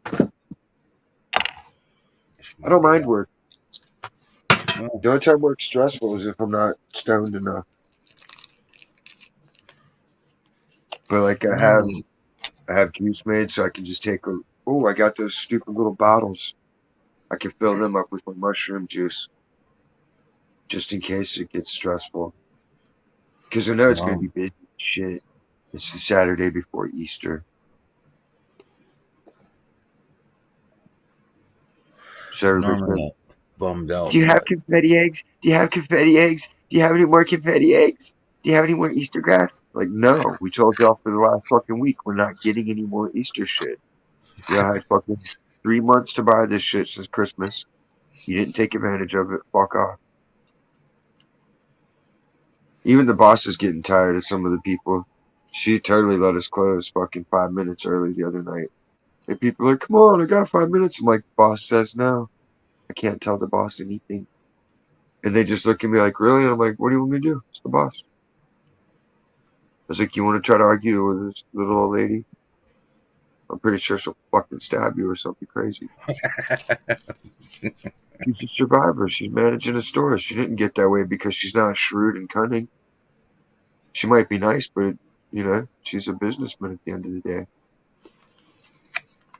A lot smarter than the average bear. Trained in behavioral conditioning. You don't make it that old in this city if you know, unless you know some shit. Exactly. It's just like I said, survival 101. That's why it's important to impress the right people anywhere you go. Make a name for yourself and then upkeep it. Then when a position opens up, bam, you're filling that slot because you paid your dues. I did that one time. I met a few good people from I guess, little joke. Because this was back in 2018 into 2017 when everybody was just like hating on people wearing a MAGA hat. So I was like, So I came across a little Trump hat. I was like, I want to see what all the hype is about. And I walked around with this just for the hell of it with the Trump hat. And then everyone I looked at me and gave me thumbs up. And then I went into the market. Then the security guard at the market, I was like, hey man, I like your hat. And he started talking to me. And then come to find out, he was a firearms trainer and whatnot. And then we ended up being good buddies, and I still got his number and everything. It's fucking cool as hell. And he's part of the Probably got secret and guns you can buy. Ghost yeah. gun. He introduced me to part of some of the crew that Aryan Brotherhood. that train and shit. It's pretty fucking it's crazy how it works like that. And it's funny because I really wore do that Aryan Brotherhood. No. Okay. I was just kidding, and you said yeah. I'm like, what? Oh no! Because I was thinking of the I don't know. For some reason, I didn't hear the first part. I heard Brotherhood, and I was thinking of Brotherhood of Steel for some reason. No, I'm hilarious. I can't help myself sometimes. Nah, but there's some cool people though. Real cool people. Some of the You out most. driving around, jamming to the cars. I'm never out driving around. I do like the cars on occasion. Right now I'm listening to Fields of the Nephilim. Because after time travel, we connect to past moments and draw the stored magical energy from those places for what's to come. I'm time traveling right now because I'm 2 hours ahead of you, or behind, ahead. I don't know. It's dark. It's still dark out, so it's nighttime for both of us. It'll be daytime soon. That just means you got to go to work sooner. So in essence,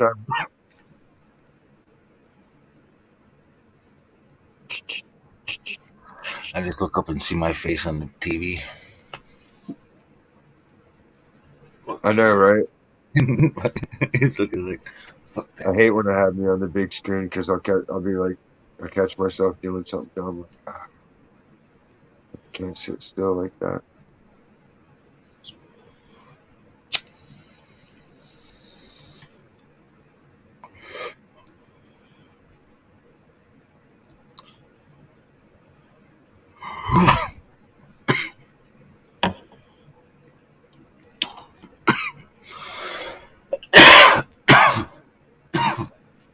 Let's see. What's something good to drop? I need to make some more coffee. Yeah, I bought creamer and I didn't buy more coffee. And now I'm thinking to myself, why? But I was like, well, I got enough to get through the night. I can pick it up tomorrow. But still, I was already at the store, so I don't know. I'll be right back, bro. Back to food. Me too. I think I'm gonna take a potty break. We gotta make wee wee. All right, bro. I'll be right back. Break time. Wow.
rage. Maniacs, leather and black. They are willing for the attack. Little mayhem, running free. They're all around, breaking loose. Bits are flying, puzzles race. The circle will destroy this place. Feel adrenaline rush. Jump into the pit. Taking acid push. Raise from the heads. Fell down to the direction.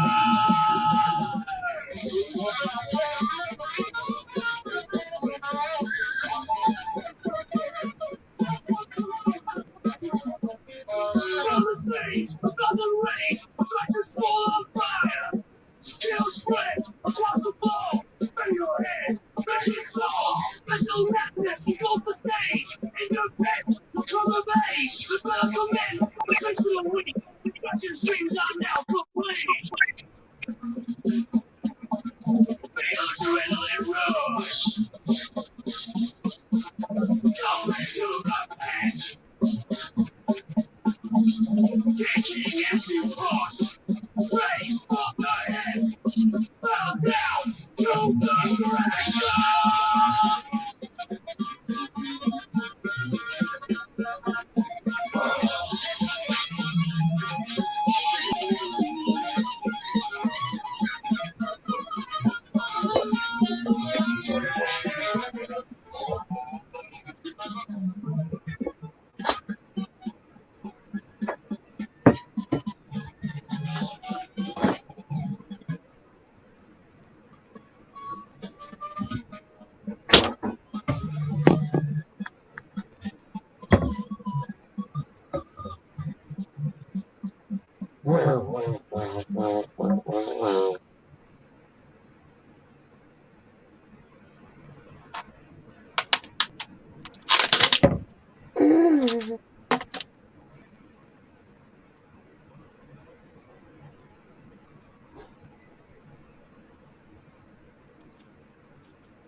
Charlie Brown.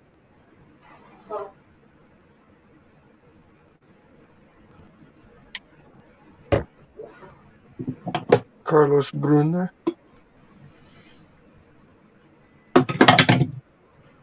Oi! Ai, que... Ai! Ai, papi. Oh. There'll be sales at the head shop. Maybe I'll get a new rig. Just cause. I can.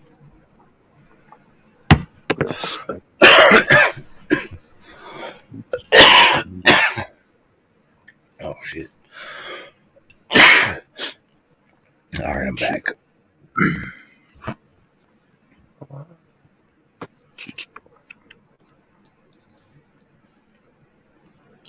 Anderson Cooper.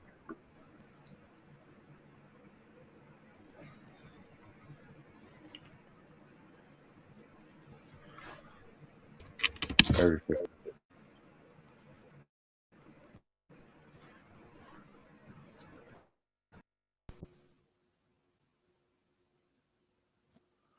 All right, hello. Can you hear me? Hello. Hello. I can hear you. Okay, I got my headphones in. Oh. I'm trying to be as quiet as possible.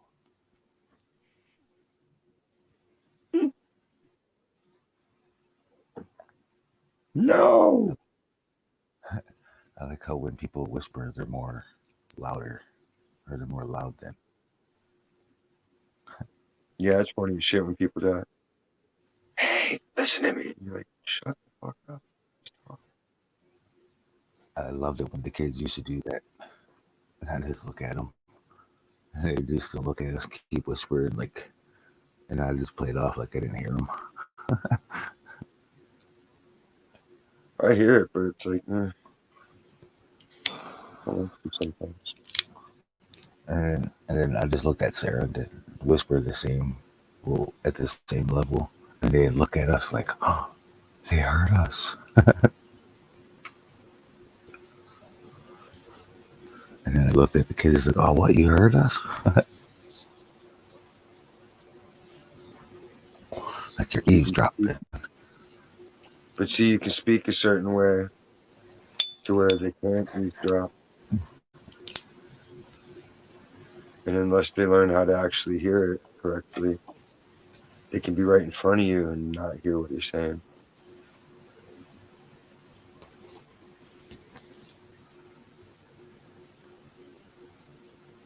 Almost like throwing your voice, but limiting it, like a noise gate. You know what I mean? Oh, yeah. When our kids were younger, they had their own language. They'd be talking and then they'd have like their own words. It is more about like projecting the sound itself only so far. Like, you know what I mean?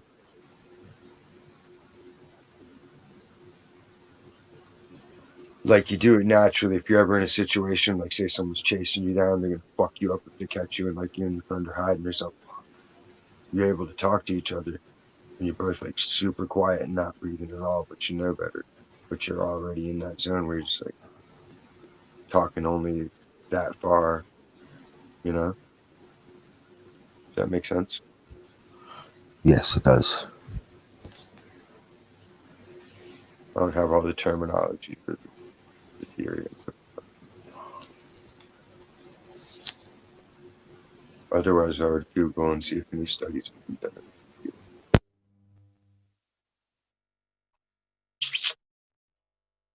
If not, then they could be conducted.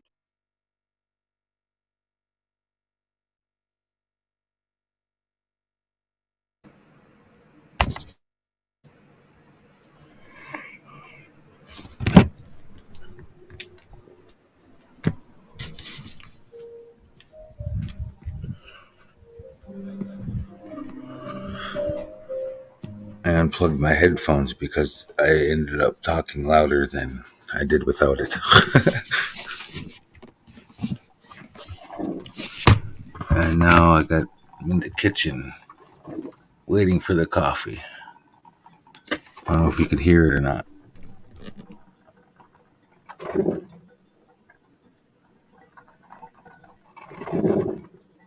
Sounds like light diarrhea.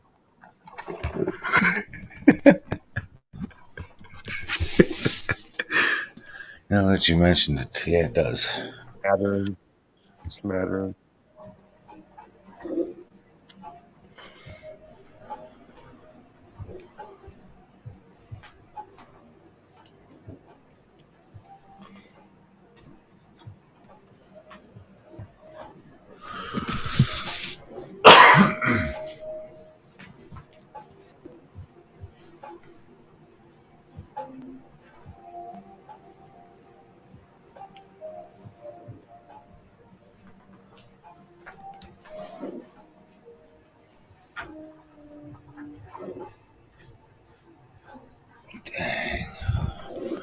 I need to get more ice cream tomorrow because we had a birthday party for Catherine, and now we got leftover waffle cones and waffle cups. Oh And shit. I intend to use them. Yeah, and Yeah, can't waste that. yeah, and her godmom, her wah, that's what we call her, godmom, wah. Well, anyways, she bought her the Hershey's syrup, strawberry syrup, and some sprinkles to go on that stuff. And she's the one that brought the cones over. So we're gonna, fuck yeah, I'm not gonna let this go to waste. Ice And then cream sucks. since it's her birthday weekend, she wanted me to make her um pancakes tomorrow, with sprinkles in it. I was like, all right, I could do that.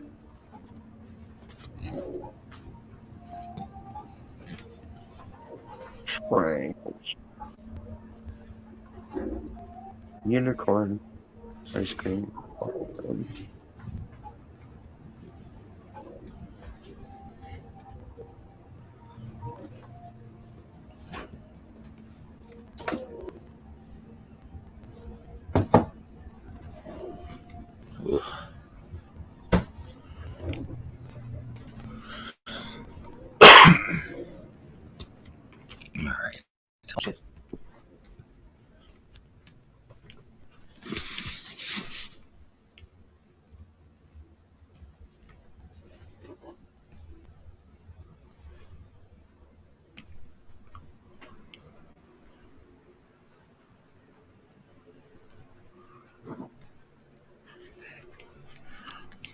time to smoke. Smoke metal. Smoke.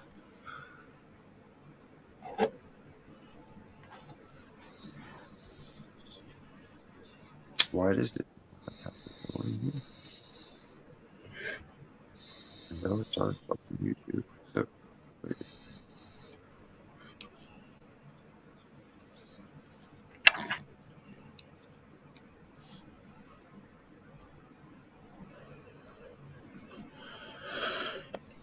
Ah, fuck.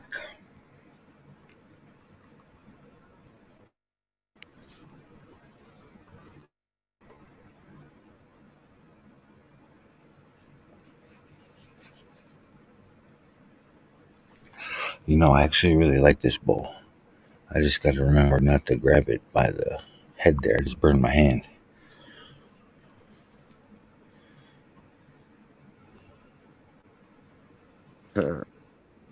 Weekend at Bernie's.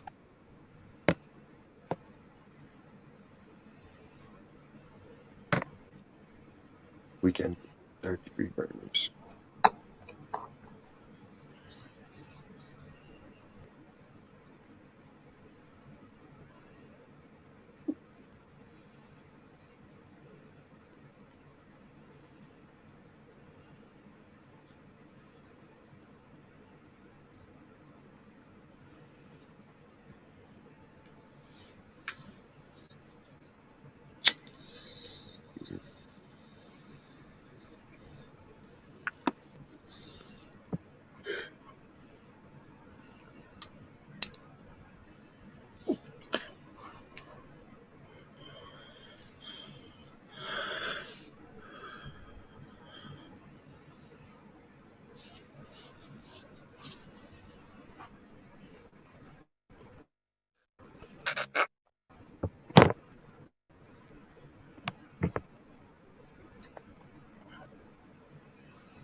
Just keep that.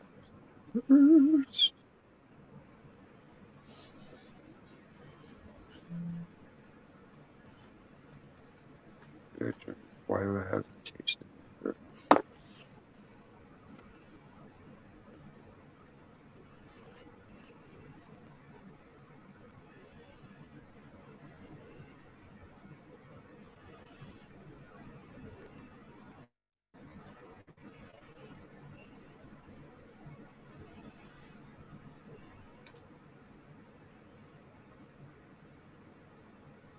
Did I get any on my hands?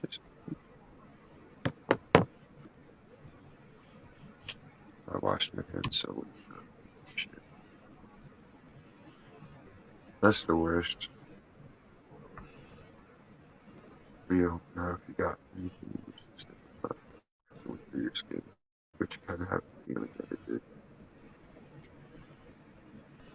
Not that it's a bad thing, it's just like,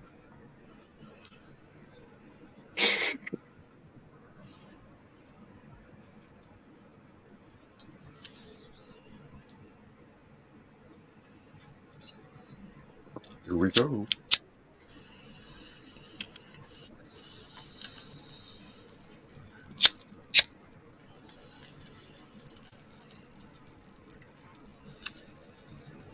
Sounds like you're smoking crack, brother, man.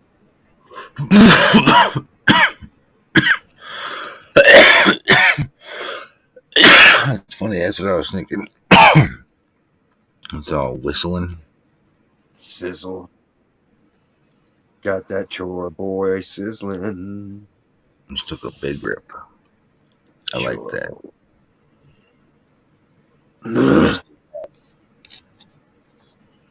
Chore. Chore boy. Excuse me, chore boy.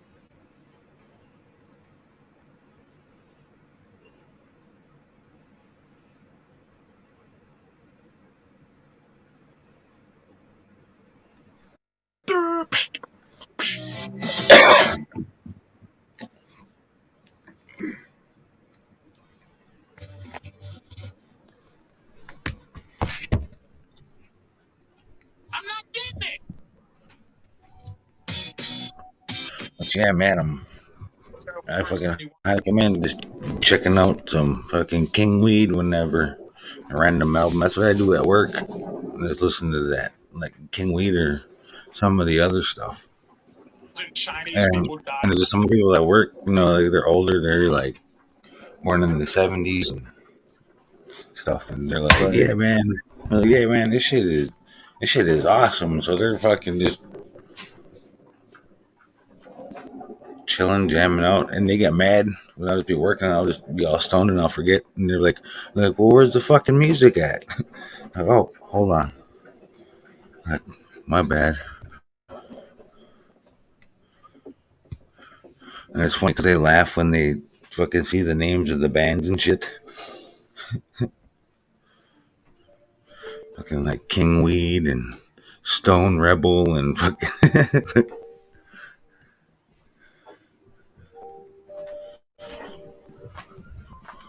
I didn't send you a fucking. When I send you painting, I got a thing to next to. It's a USB drive. I can fill it with a bunch of shit. Oh shit. I fill it with all the original shit, and then a bunch of shit nobody else gets to hear because I'm not gonna release it to the general public.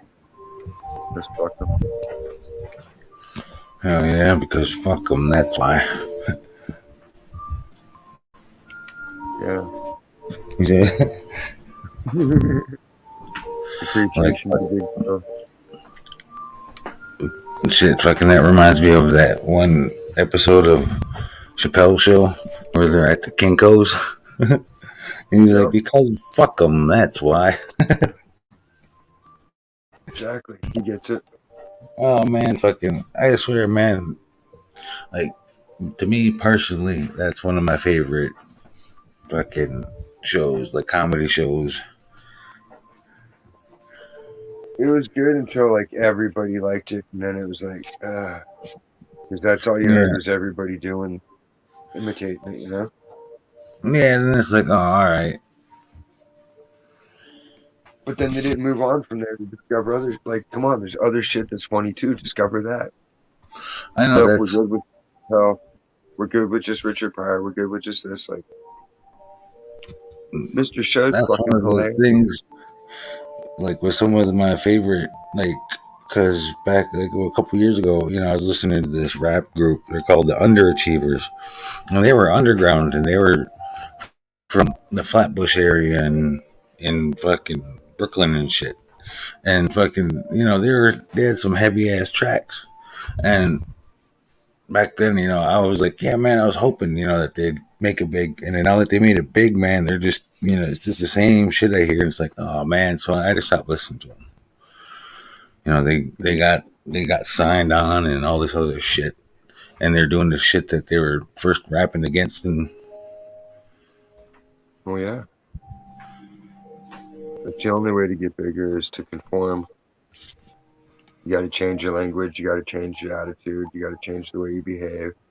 It's a bunch of bullshit conformity. And no thanks. I'll work for a living and entertain people for the hell of it. It's not a scam or charity or any of the other bullshit.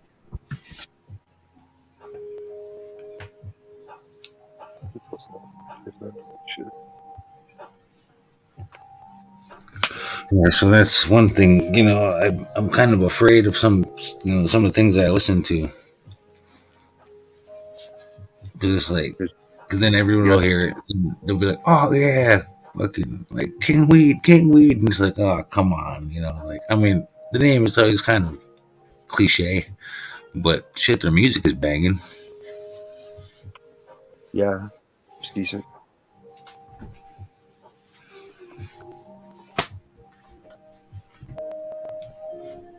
I could play it as background track, jam over it too. Oh yeah, man, you could shit, man. If I could just put on any album, that's what I do at work, and I'll just go through any one. Like, oh, what do I feel like today?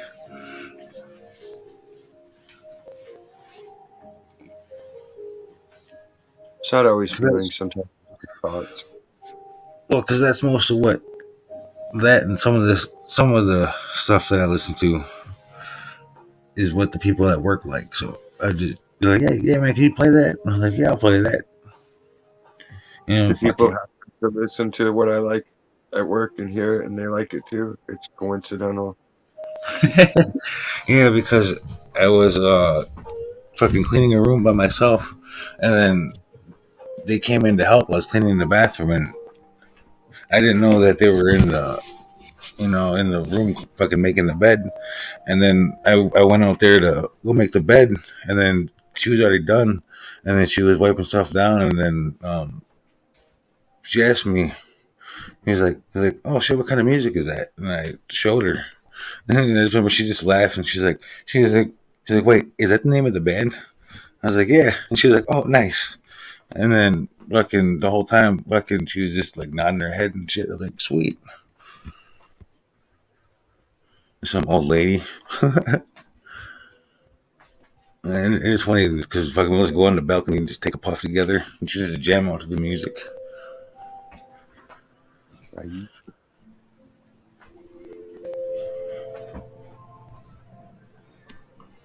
It's even better when you can play it for them in person. More exciting.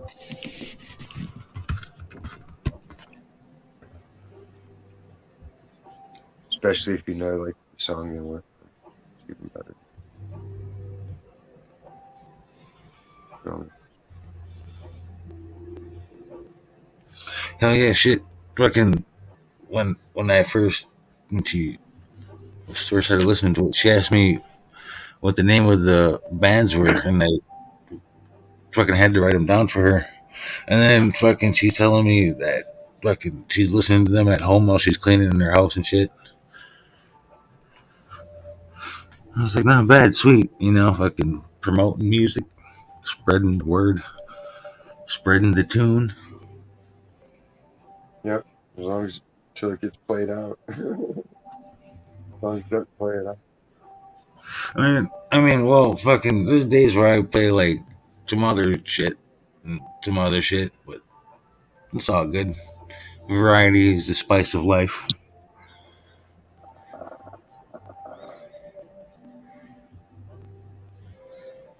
Sometimes. Something like that. You know what I'm saying? A little something. Depends on the circumstance. For every action, there's an equal and opposite reaction. For every Oh, yeah. strategy, a strategy and an opposing strategy in play. Yeah, because there's one time where there was like another dude who's like around the same age group, I guess, and fucking he was walking past and he asked if I could turn that god awful music down. I've never heard nobody ever complains. They'll say they like this or they like that. And it's funny because I was only the one dude, but it's just funny because it's like you said, because it happened within like the same couple days when the lady was like, "Oh yeah, I like that," and then all of a sudden, that happened playing the same band. Oh, can you turn that down? I don't appreciate that at all. Fucking butt hurt. And some ordinary prick too. Some people are just biased against guitars in general. Because I tested it out. Like I was playing my shit at work. And everybody else was jamming, having no big deal. And the one chick had to be like, this is devil music. I'm like, what way? It's like, I don't know. It just is. I'm like, there's not even vocals. There's no words. It's just guitar, bass, and drums. Like, what are you opposed to about it? Like, what's promoting the devil in any way, shape, or form? It's Happy Tune. And she just couldn't say it. And I'm like, you're fucked up at that.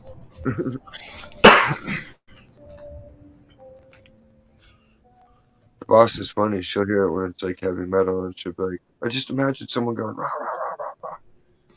But then she'll come in like 5 minutes later, like, oh my God, I love Jewel. Because I have a variety of playlists.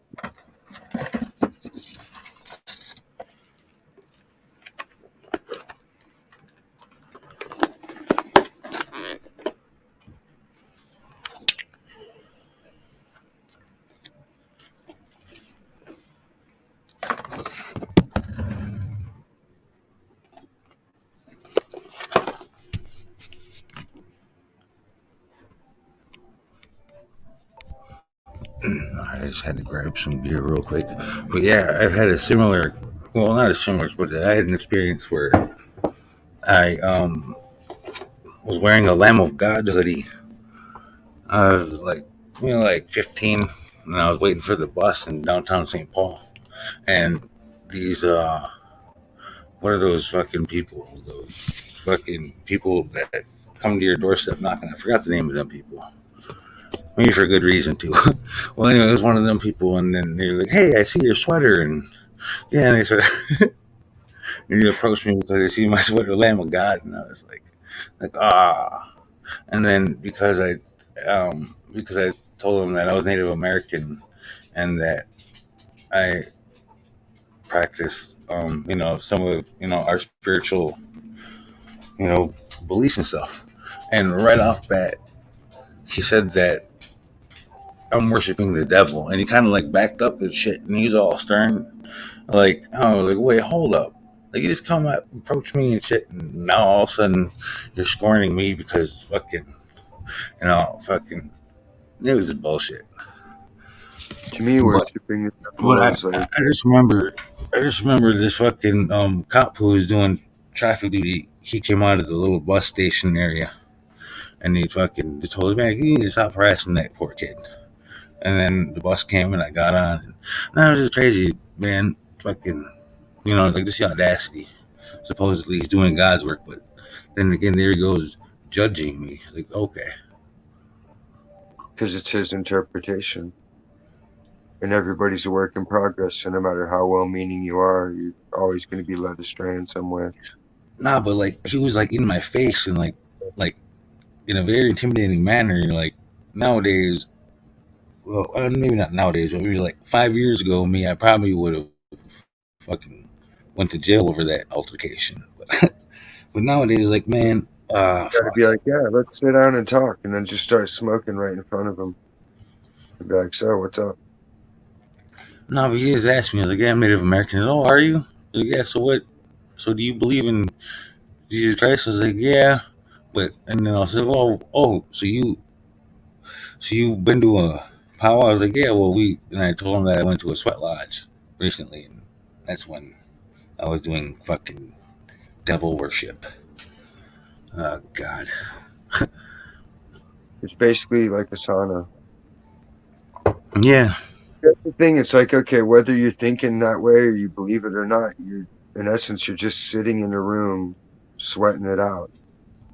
So what difference does it make what you think or believe if the action's still the same?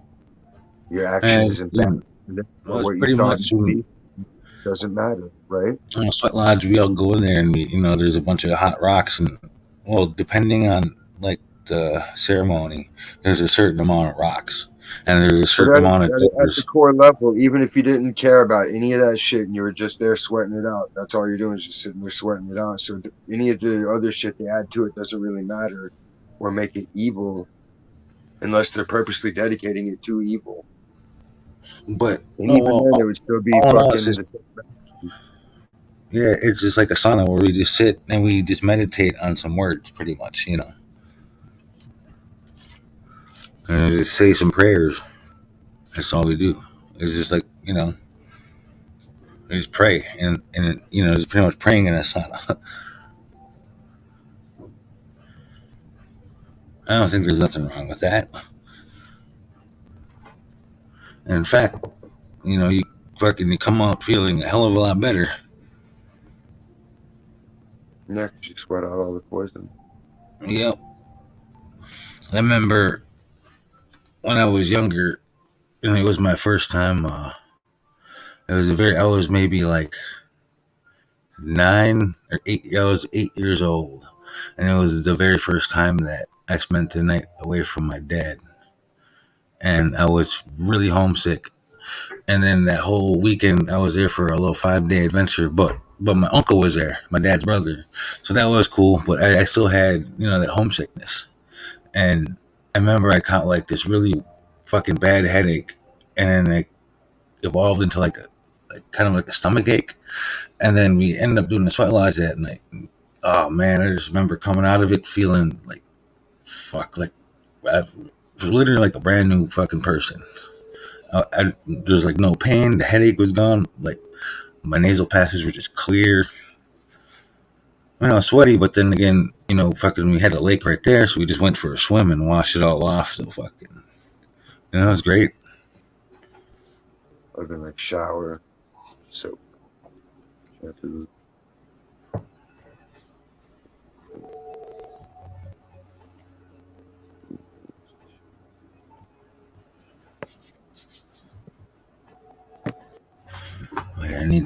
I need to build me a cigarette.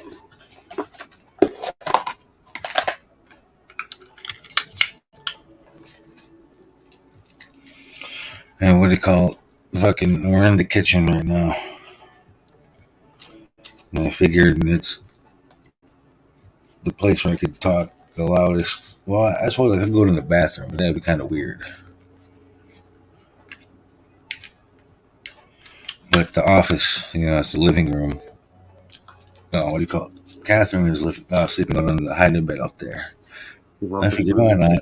Yeah, because she's got the, what do you call it? She has her switch hooked up to the big TV.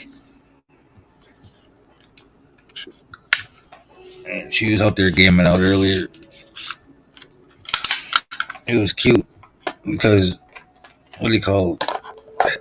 Have you ever heard of that cartoon called Steven Universe? I think it's on Cartoon Network. Mm, It's like, I don't really know what it's about, kind of, but the main kid, Steven, heard he's like a, Max doesn't. So I don't know about it. If one of my well, kids anyways, wouldn't. the kid Steven is like a chubby kid with kind of like curly brown hair, and she has a crush on him, and she's all cute about it because she was playing the game earlier, and he did a move, and he said cheeseburger backpack, and I was like, oh, actually, did you say cheeseburger backpack? And she's like, yeah, he's a cute little dude, and it was cute because the look she had, it was all Dreamy. yeah, whimsical.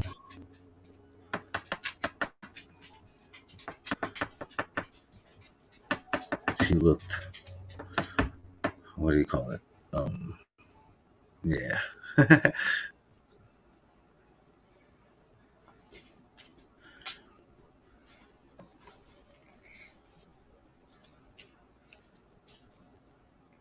No, but it was funny because that that Khajiit trader guy, what's his name, Rajan or whatever, that old guy who sits outside Whiterun. Yeah. Um, I was playing it one morning before the kid's school bus came, and this was around the time when Catherine, cat, she was going through her really big cat phase. She loves cats, and she's always like meow and like pet me or whatever, or like kind of scratch me. And I was playing and I came across that trader because I was going to sell some stuff. And then right when I kind of like paused at his face, um, she looked at me and she's like, "That's my dad."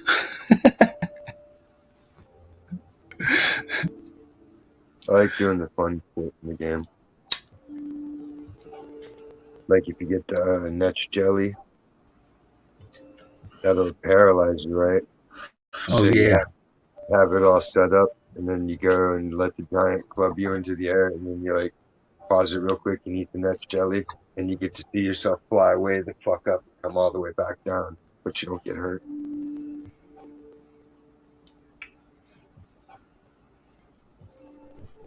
Pretty neat.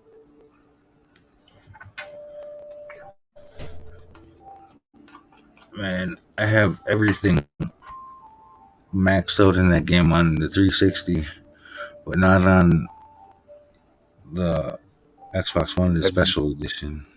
get the altar thing to work at the college underneath? Yeah, I did that too. I remember it was back when that was the year spring of Yes, 2014.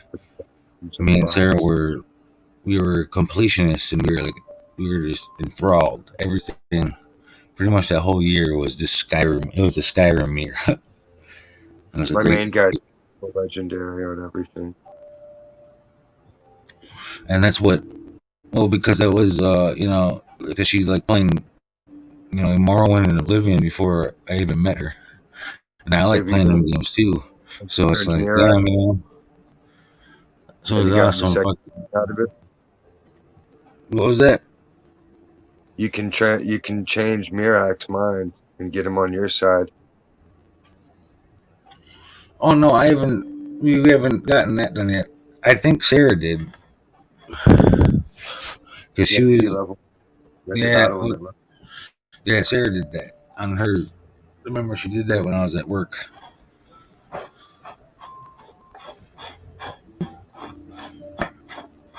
But yeah, it was pretty cool. That was also the game that made us want to have like a Renaissance festival themed Mm, wedding. Ren Fair.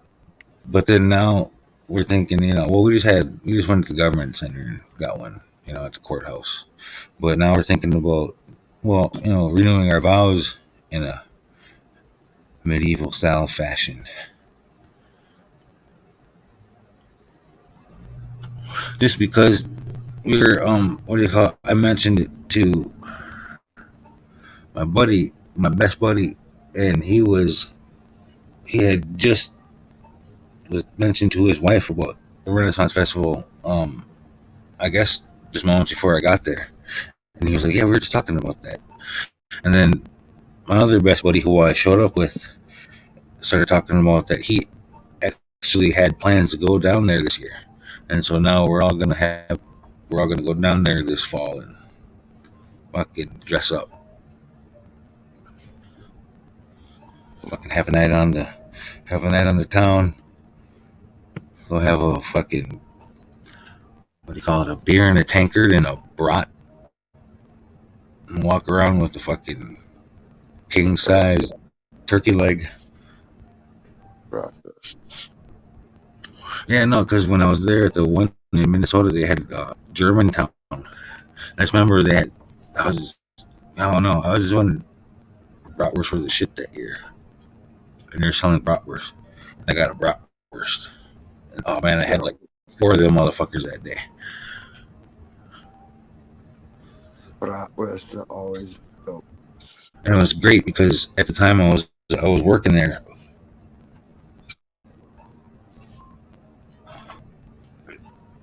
The people that we were all in cahoots with had a booth, so we were helping. It was cool. It was a little booth that gave away medallions. They were uh, gold, silver, and bronze. But the bronze is like a little wooden one, and you'd spin a little wheel to get whatever. So it was like fucking every spin was a winner, and there were like medallions like themed. And they had like a little theme on it. It was cool. Right on. And I just remember seeing them joust. Oh man, that was the best. Jousting. Whew. It looks painful, man. I wouldn't do it. No way. Yeah, fuck getting your ribs cracked up. But it is fun to see. I commend those people for doing that for our entertainment. If I'm gonna risk injury, I'm gonna do something more fun than that. Like I'll go snowboarding or skating or mountain biking on a trail or something, huh?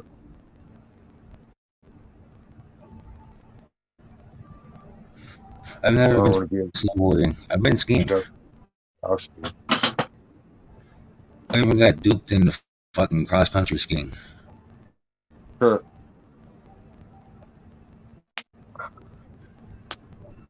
That It could be was fun cool. though. It was Downhill section yeah. No, it was kind of a pain in the ass actually. is all flat ground. Because yeah, 'cause we were in school and none of those kids knew what the fuck we were doing, and everybody was falling. I fell a few times, but I got the hang of it the fastest. because I grew up. My dad had snowshoes, so it's kind of you know. So I started learning from snowshoes. So it was pretty cool. Yeah, bro, putting on some snowshoes and having big ass backpacks, carrying sleds, going out to ice fish Motherfuckers. all early in the morning, pitching up the tent and getting the lantern set up on the propane tank with the heater on, and then I'd bust out the donuts and coffee. Yeah. When I was younger, I only went for the snacks. It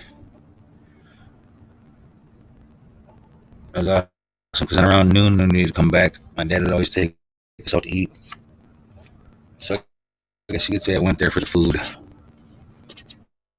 And yeah, I'd fish too. I, But now I told Max I'll take him. He never wants to go.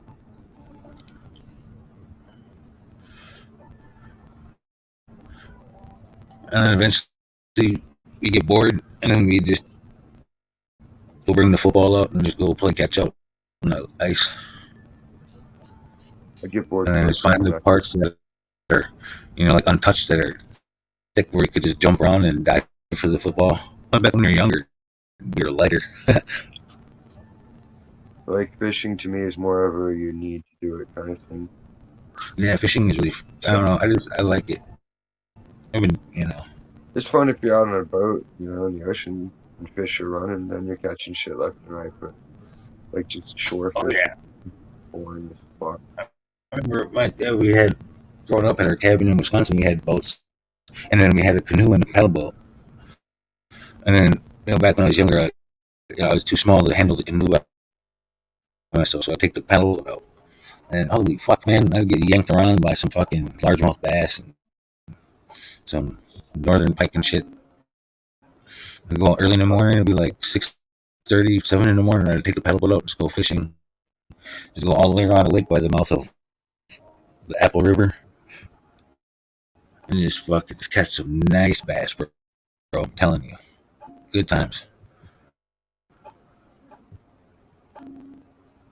That was the last fish I caught was bass.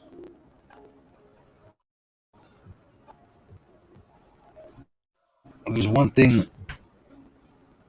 Yeah. Actually, I missed your cabin. Dude, there was a, speaking of it, I was gonna say because there's a, just down the road where we come in, there's a big field of horses. And then I remember, like, of course, every morning I go there to, we'd go for walks in the morning. We'd go sometimes, go down and see the horses and feed them and come back, and then it'd be breakfast time. But one time, we go alone sometimes, but one time I went there alone by myself, and, it just seemed normal. Like I just woke up and I just walked down the, what do you call it? It was like a little after 7. I took off, and then I just started walking, and I got to the end of the road. It's maybe like 20 minutes to get to the end of the dirt road to the main road. And I walked the normal 20 minutes, and then about another 10 minutes to get to the horses. And I was there for maybe 20, 25 minutes. It was just normal. And then on the way back, it was like a normal routine. And on the way back, when I got to the road, I heard my older brother Keith yelling, "Aaron, Aaron!" And then I heard our older cousin yelling my name too. And I was like, "What the hell's going on?" So I started, trotting along the road.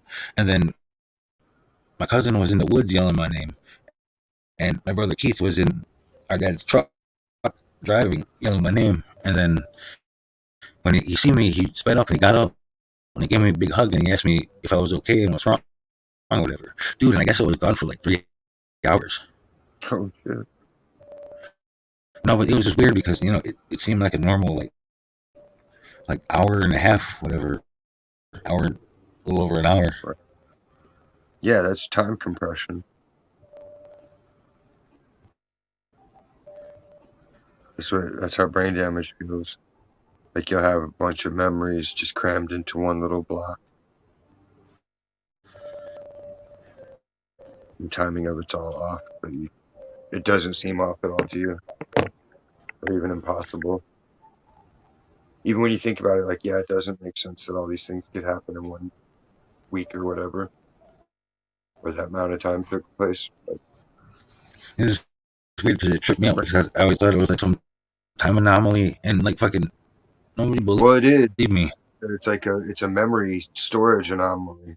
Like your brain perceived it a certain way for whatever reason, so you remember it that way, whether other people perceived it or not. It's always going to be you What if know. it was, if it was, I mean, it was that, but it was so fluid that it seems like, like I just walk to the bathroom right now and then walk back like that. Yeah, it's like when you But then like that took like 40 minutes or whatever, It's weird. like when you're freeway driving, you'll zone out and you'll pass 2 or 3 exits and you'll snap out of it. Like, whoa, what the fuck was I doing? But you're No, still that one driving, okay? time I was sleepwalking when I ran away. It's funny. I walked all the way from. It was about 30 some miles I walked when I ran away from the shelter, and I walked to my buddy's house over on the other side of St. Paul. And when I got to the main road, I had maybe like 3 miles left to get to my buddy's house. And I remember as I was walking, I like it was kind of cloudy, but I was walking with Shaggy Two Dope, Yeah. and he was riding and he was next to me riding a fucking unicycle. But like how we were walking along the same area, but I was like sleepwalking in a way because I don't know. Because then I remember I came out of it, and man, it was weird. And I came out of it, and I was like just like 3 blocks from my buddy's house, and I don't remember that last part. And it took a long time. It was weird. Hmm.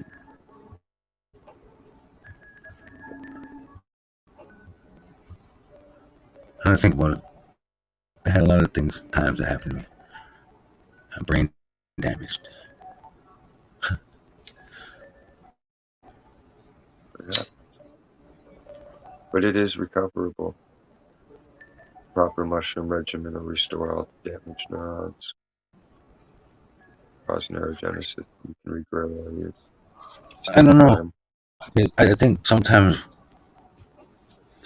some of those memories will come back to me in a dream because I'll have a dream where it'll seem so real, but the dream that seems so real are always of the places that I've been and the people that I've met and talked to and everything. To me, it's like I kind of think it would be nice sometimes, but then it's like you would also have to remember all the bad shit you did too, or negative And shit too. So I'd rather then my, just let it be, not remember. but then my lucid dreams though, there's something else. I don't know, and there's whole man. I don't know. It's like I have a whole like my own dystopian version of like the place that I've been to in my head. That like certain moods and certain times I'll have like a certain dream. Like the last vivid dream I had, I was in downtown Minneapolis, but just the way it was and everything. And it's always at night with orange city lights. It's crazy. And it's like I'm always in a hurry to do something, to get something done. And just that, like just the atmosphere, I could just smell it and just feel it, and it's weird, man. It's like the experience of it, and then I'll wake up and I'll feel like more tired than I did when I go to sleep, and I'll feel like hungover kind of sometimes. Yeah, because your spirit was traveling. You see, the more you do shit like that, the more it'll start getting into your waking day, and then you'll start getting full. It has because there's times I straight up swear like me and Sarah made plans to go shopping in town and get some stuff, and then I asked her about it, and she's like, "What are you talking about?" I was like, "We never made them plans." And it's like, "No, yeah, we did." And I tell her, "It's like, no, what the fuck are you talking about? That wasn't." I was like, "No, I tell her straight up."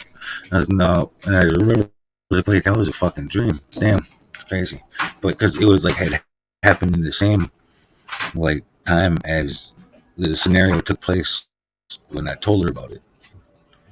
Right. Like the lighting, it's weird.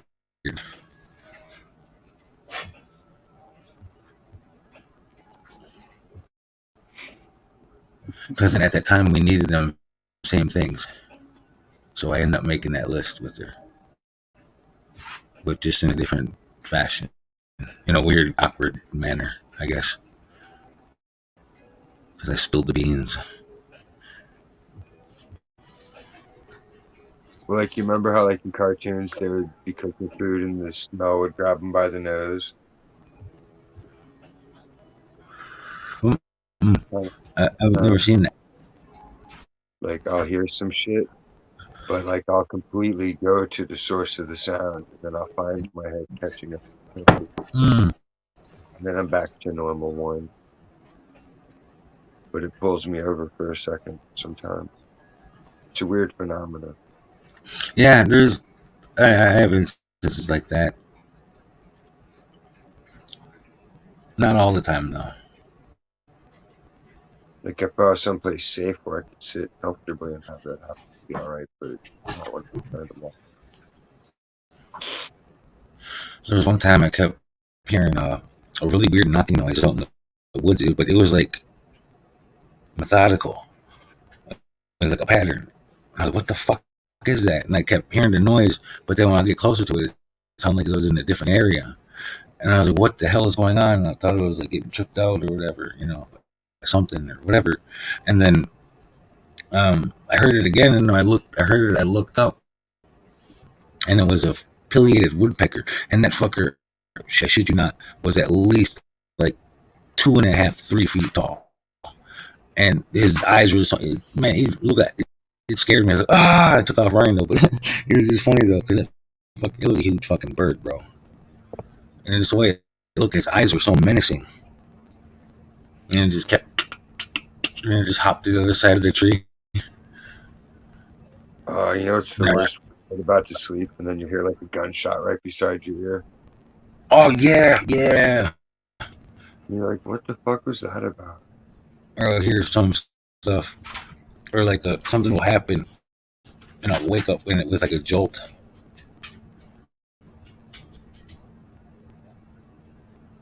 A lot of auditory.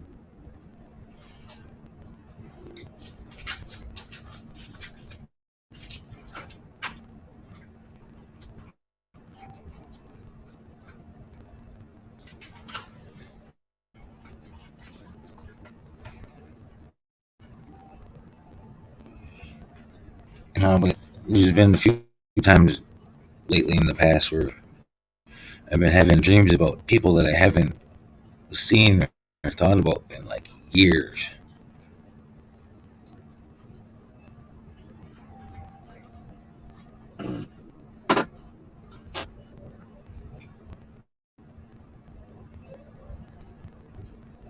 Think about everybody that thinks about me.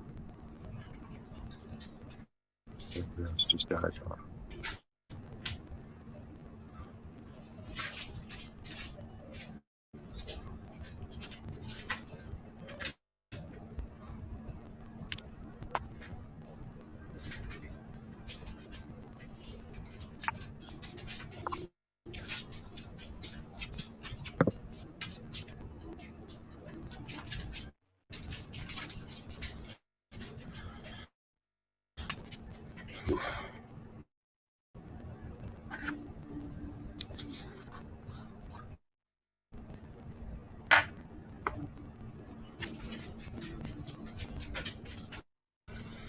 It's just something's a jammer. Shit, my song has this live stream on YouTube called Purple Cat. It's an artist, Purple Cat, and I can hear it kind of in the background, and that's some fucking good shit because I discovered it one day. I was like, damn, this is banging. And my daughter came in and she's like, oh, what's that? And told her it was Purple Cat. And then, so now, we'll just listen to Purple Cat at night. Right on.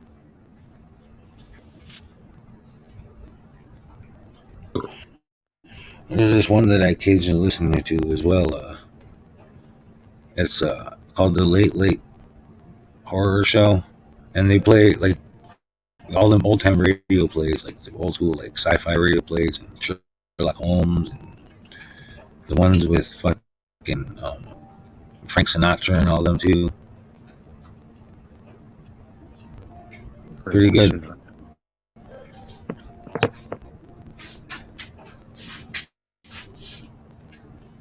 There was one that me and Catherine got into. It was called Alien World,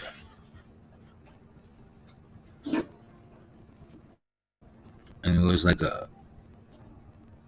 There was like three different. I think it was had three different streams that he did. There, he has like all of the seasons. It was like one stream was the first season. Yeah, it was awesome, and we got down to it, and it was about Space Lab and all that stuff, and it was Dr. Mara and all that stuff, and then it got to the point where we ended up fucking playing that stuff out in real life when we go outside to play.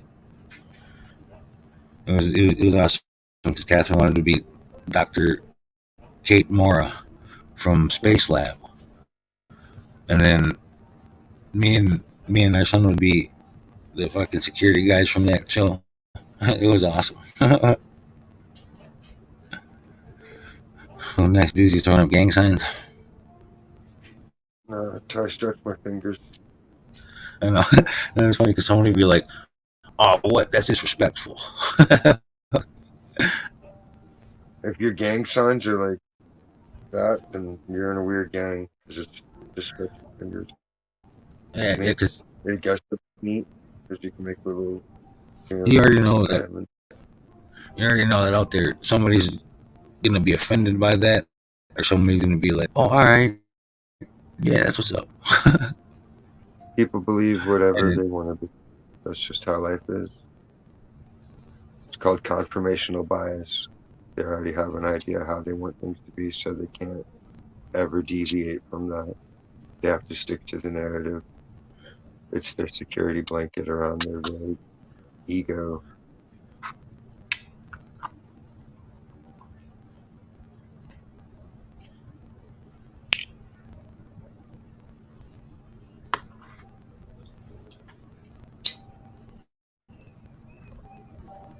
Crunch.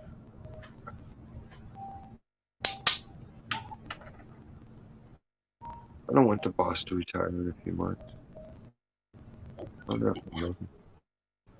I know she's gonna be like, you should step up and fucking take the job. Because that will be a good enough raise to make me want to work some extra hours. But then it's like up to 60 hours a week. Fuck yeah. I've got the time, but do I really want to fucking do it that much? Shit, because when I was working at the casino full time, it was like fucking like 52, 54 hours. I mean, like the pay was good, but like overall, just it was like, man, it is not worth it. And then on top of that, the casino is like no matter what, if I make over $500, they're already taxing $100 no matter what. So I could work the casino over there, make good money too. Yeah, man, it was like, what do you call it? One check I made $714, and fucking they taxed me $119. That's not bad. It's like 1/7 or less. Right here we pay it for.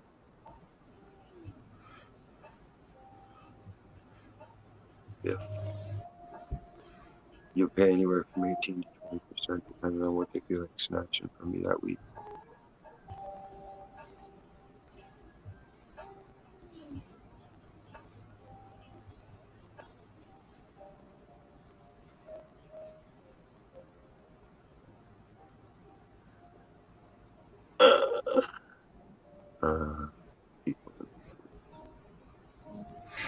I don't know, but shit, fucking, that's not working at the casino.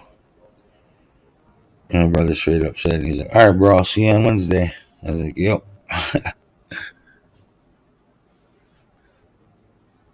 I mean, like, shit is pretty much what I was working before. They opened up Eddie's. It's Friday, Saturday, and Sunday. I'm just working Wednesday, Thursday, and Friday. And now I got the weekend off with my kids, and I still got Monday and Tuesday off. But it's still the same hours as before. Perfect. So until they open it back up, I'll be it's not bad. I mean, it's not like we're fucking struggling. Exactly. As long as you're happy, that's what counts. You get to see your kids and your family.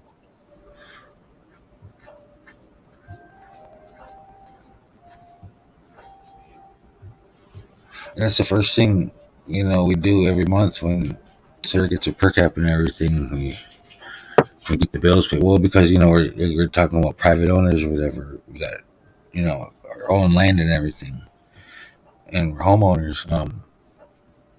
And the house is already paid off, so all we have to pay for is electricity, and that's it. So we have to pay electricity, and then we have to provide our own gas, which we get for free because we get a grant for Catherine's medical condition for 500 gallons of propane every year. Oh yes, and also part of that grant is an agreement where if something happens or we run out, that they put an extra 500 or whatever. So that's cool. That's pretty good. Hell yeah. So it's really not bad.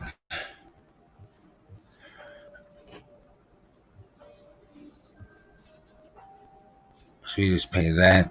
Well, no, yeah, we pay electricity and buy food. Well, yeah, well, electricity and then the other bills like Wi-Fi and whatnot. But yeah, yes, we get our bills paid, get food, and whatever's left over. Oh yeah, shit, I'll get some bud. Fucking go out, do something, and then every week, Oh, paycheck. Fuck it, get some more food, go do something. Just go do something nice for like every once in a while. go buy a bunch of crab lice and throw them on people. Because there's a lot of people up here. Actually, like there's more than half the people up here, half the population on the res that like don't even work. Like fucking they'll get their because they get their house through housing, and their whole check goes to pretty much the house and all the utilities and everything. So they're getting their whole like $1,000 a month robbed, and they don't even realize it. And then they figure, oh yeah, and then they get what do you call it? And then they're can take out loans every month, because they're band members and they know that they can pay it back. So they take out loans and everything, and so they just don't even they just sit around and fucking get drunk and do drugs or whatever. And the ones that do work, they're fucking assholes because well, they're working. They're probably like the only person in that household that's working, so they have to deal with their shit. So they're already an asshole from the get go. Oh yeah, it's annoying to be the only contributor.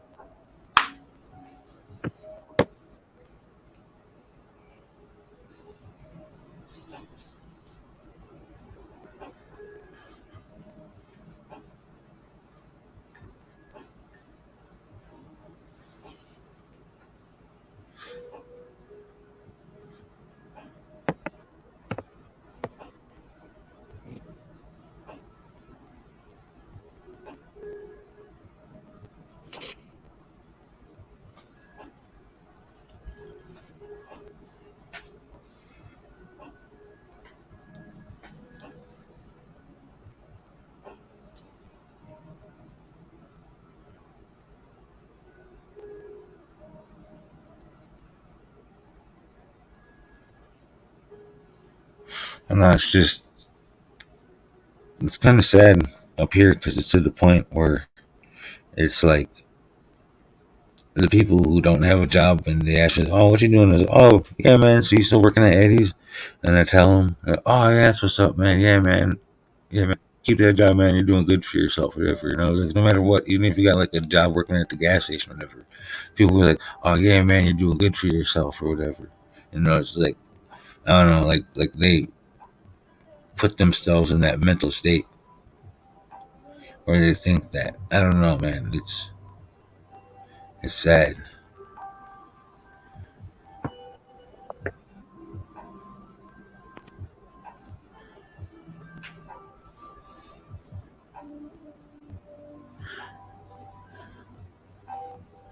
Then they'll be like, "Oh, yeah, hey, man.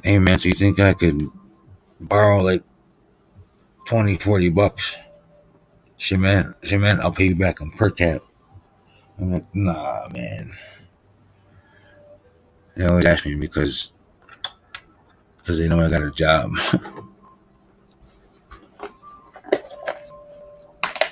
And I deal with the Yeah. lingers, man. Fucking lingers.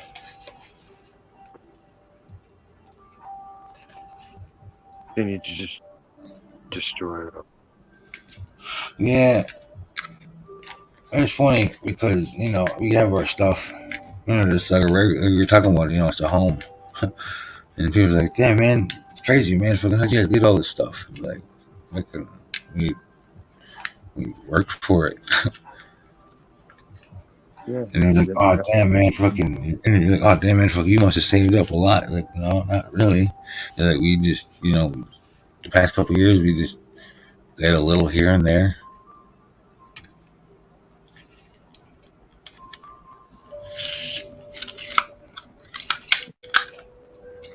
I mean, it's all about priorities.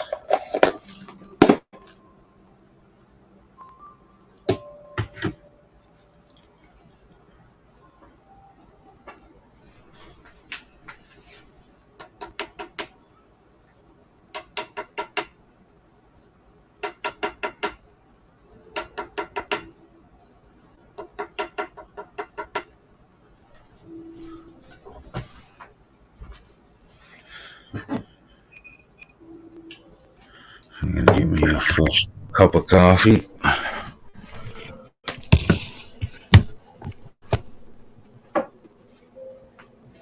What?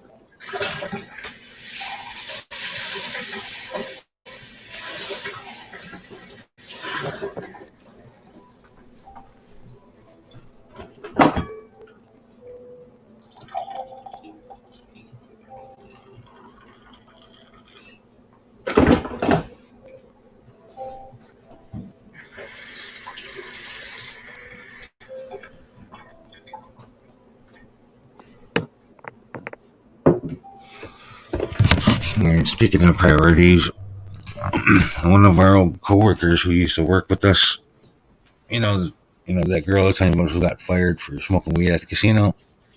Mm-hmm. Well, when she got fired, she could have came back or whatever. Like, well, she could have had a meeting with the board at the corporate. She could have came back in 30 days, but um, she told my brother that she is good. That she got her payment for graduating. She got like almost $80,000 for graduating. From the band, and she got an apartment down in the cities, and she was moving down to the cities, and that was in November. And then I seen her just the other day when I had my eye appointment, and she was up here back on the res, and she said, "Oh, hey, what's going on?" And I told her that we're back at Eddie's, kind of. I said, "Oh yeah, that's cool." And she's asking what's going on with the people at Eddie's, and then what's going on, and I said, "Yeah, what do you call it? You should try to come back." And she said, "Yeah, I really need to because I need to get my shit straight, whatever." So, and then I heard, that she fucking broke already from November until then. $80,000, almost 90 grand, is gone, and nothing to show for it. Nice. except for maybe like a couple of clothes, maybe like a cell phone or two or whatever. I was like, are you kidding me? You didn't invest in that, save or anything?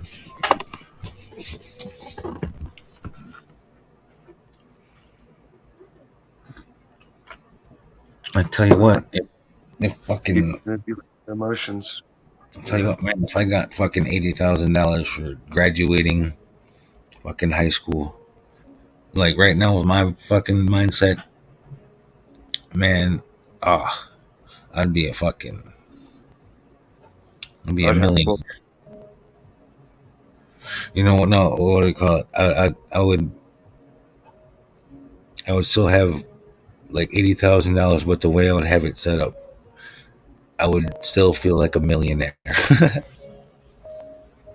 Well, yeah, because you could invest and divest, have a stock portfolio as well as a savings portfolio, and then you make Not money 'cause- for you. not 'cause even when I was younger, like before I was even fucking in high school, I always wanted to fucking buy my own plot of land and build my own house, like my own, like, you know.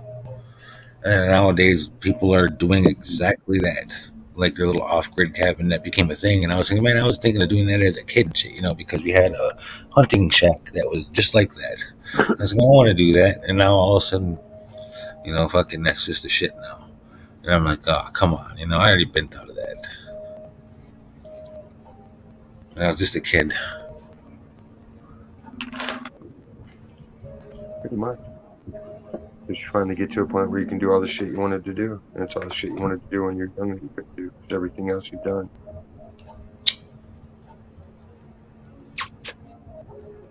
Fun existence. Most Yeah, we're people. gonna just even eventually get our own land, but we're gonna keep this here.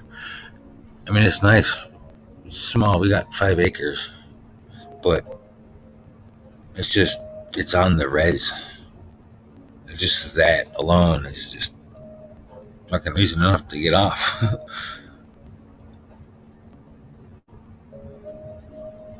Sell it to the white man. We could too. They would be pissed at you and be like, "What? Fuck y'all. Funny that you say that because Go move someplace nice." she was saying like, yeah, fucking do just that and sell it to someone fucking from out of state. Yeah, let them take over the headache. They're not letting you develop it or grow weed or do nothing cool with it. What the fuck's the point? Restrictions. Yeah, if you're gonna make money and pay for something, you might as well fucking do it someplace with nice weather and good people to look after, good weed, you know? I know, and shit, our whole front yard is just pretty much clay anyway, so can't really do much there. So the garden we have it raised on like 2x4s and shit with some fucking 5-gallon buckets. I just like that if I had to, I could sail to South America with ease. Yeah, that's what I would do. I'd get like a couple solar panels. I get one of those. I get a few of those 100-gallon propane tanks, the kind that you don't need a fucking license for. The kind that they put on the end of trailers. Get one of them. They got these heavy watt. They got these. They're really nice, easy generators. I get a bat. I get one of those generators. A, it's a power supply that runs off a propane tank that can also run conjunction with a solar panel and shit. I mean, they cost money, but fucking, you could live comfortably, fucking off grid if you want to. But it's funny, watching these people on them fucking off grid TV reality shows and shit, and they're having fucking these fucking solar panels that fucking are GPS linked with that can travel with the sun and shit. Everything's GPS, and I was like, well, you're not really off grid if everything in your fucking house is linked to GPS and everything. You know, it would be neat to build if you made like copper coil system with internal turbines. So Mm-hmm. as the water heats up and spins them, that generates your electricity. And even if the sun's not out, you can light a fire underneath it with a couple of logs and still have electricity going. Shit, and then you can do that with the floor, even have a heated floor, especially in the fucking winter up here. If you have like a giant water tank setup or a reservoir setup, make it even more of a hydroelectric setup. I have But that and have like a little rain catch too. yeah, you just generate your own shit with a hydroelectric setup. Then you really are off grid. You don't need GPS. No, it's funny because everyone laughed at me when I was telling them that I wanted a homestead when I was a kid. And everybody laughed at me, and now that's just the rage nowadays. I don't know, everybody's fucking delusional. And then they go do it, and then because everyone's doing it, I want to do it. So then they go all about the fucking hype, and then Give up they quick. don't know what the fuck they're doing, and then they fuck up, and then they're like, oh, this is too much hassle. This is the worst. Homesteading is not worth it. So then they write all this shit about why you shouldn't do it, and it's too much of a risk. Like it's because you guys are pansies and you don't know what you're doing, and you don't have the fucking patience or the willpower. Most people can't even get through fire abatement out here. I would take people up. Me and Gavin would take people up with us to work and do the brush clearing and get ready for fire season. And everybody would crap out and give up quick.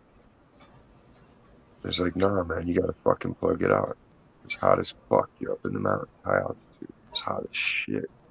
But you gotta get it done. Because otherwise, once you reach the deadline, it's like $2,000 a day fine. Because it borders the national forest.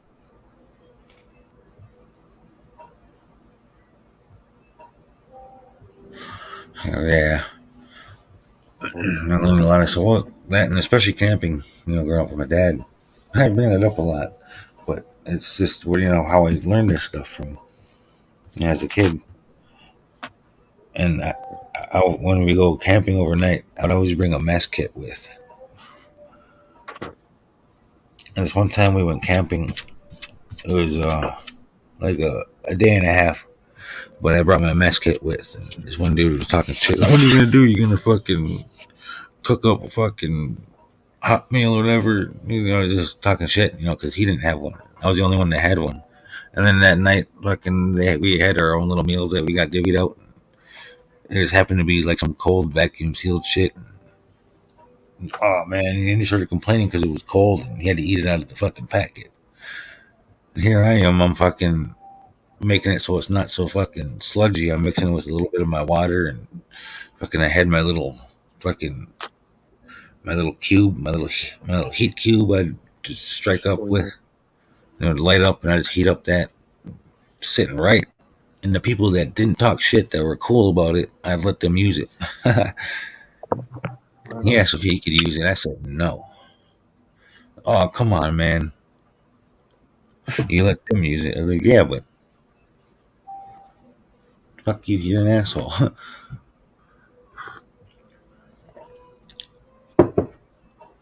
I don't know.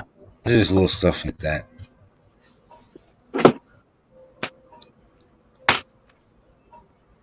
That's so and it was just like a little simple, like a little tin type. No, it was aluminum little pot with like a little foldable handle and like a little bowl and cup thing. Those old mess kit. Right. But that was that was like that was the king that night because I was able to fucking whip up a fucking satisfying meal for people, and I knew how to do it.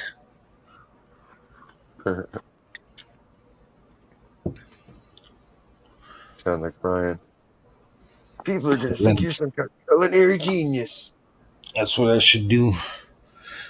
My what do you call my buddy has a GoPro. I should ask to borrow it and start making little videos. Like how to use your flint to start a fire or whatever, and You know, Right. I mean, yeah, of course, there's other shows that show you how to do that. Because when I was younger, Well, me and my buddy you had got a little to. thing set up, and it was called PTO. I didn't know at the time that everybody called paid time off, but I had it. It was called PTO, and it was for Pro Time Outdoors. That was my thing. And I wanted to get a little um, segment with. Then I was camera, and I wanted to do everything from hunting to fishing, to even like camping, and like it, and like especially with fishing, I did a thing where I went fishing and like for pan fishing. And I was like, this is pan fish. I'm gonna see what we get, and I got a sunfish, and then got a sunfish, and then I filleted it on camera, and then I presented it at school one time. People liked it, Right on. and I always wanted to do that, so I figured, fuck it. And I mean, I was doing this in 7th grade, so I figured, fuck it.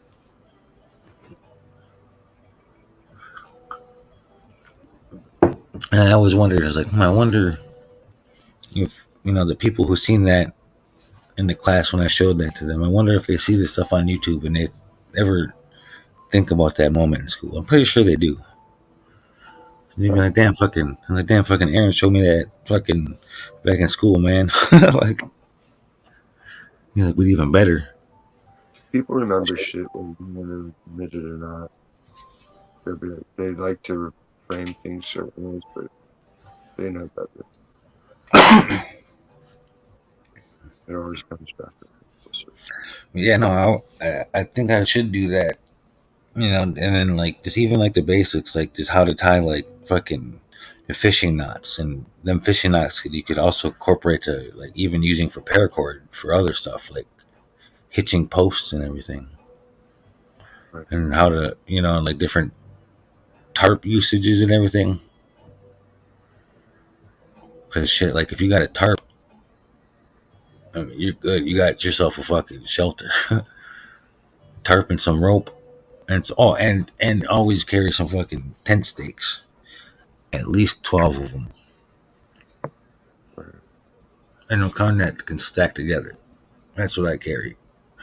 That, and I carry two 100 cord paracord thing.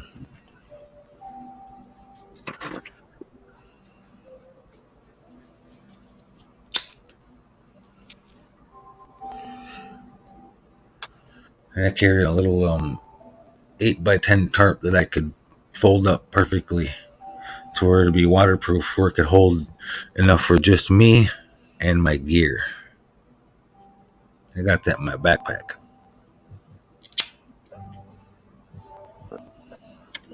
And then I got the actual tarp, the camel one that I got it folded precisely over the back to help keep it waterproof too. So it's not taking up any space in the pack. And I'm also using some of the paracord to hold it down on the pack. That's sensible. Why is it this shit? And an e-tool, entrenching tool. I would like to get some videos of what you could do with an e-tool,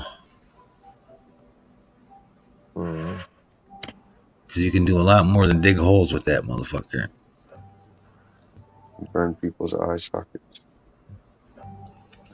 You can use it as a throwing knife, throwing hatchet. You can go full Spetsnaz on them. Mm. I think I'm gonna call it an early one. All right, bro, you take it easy.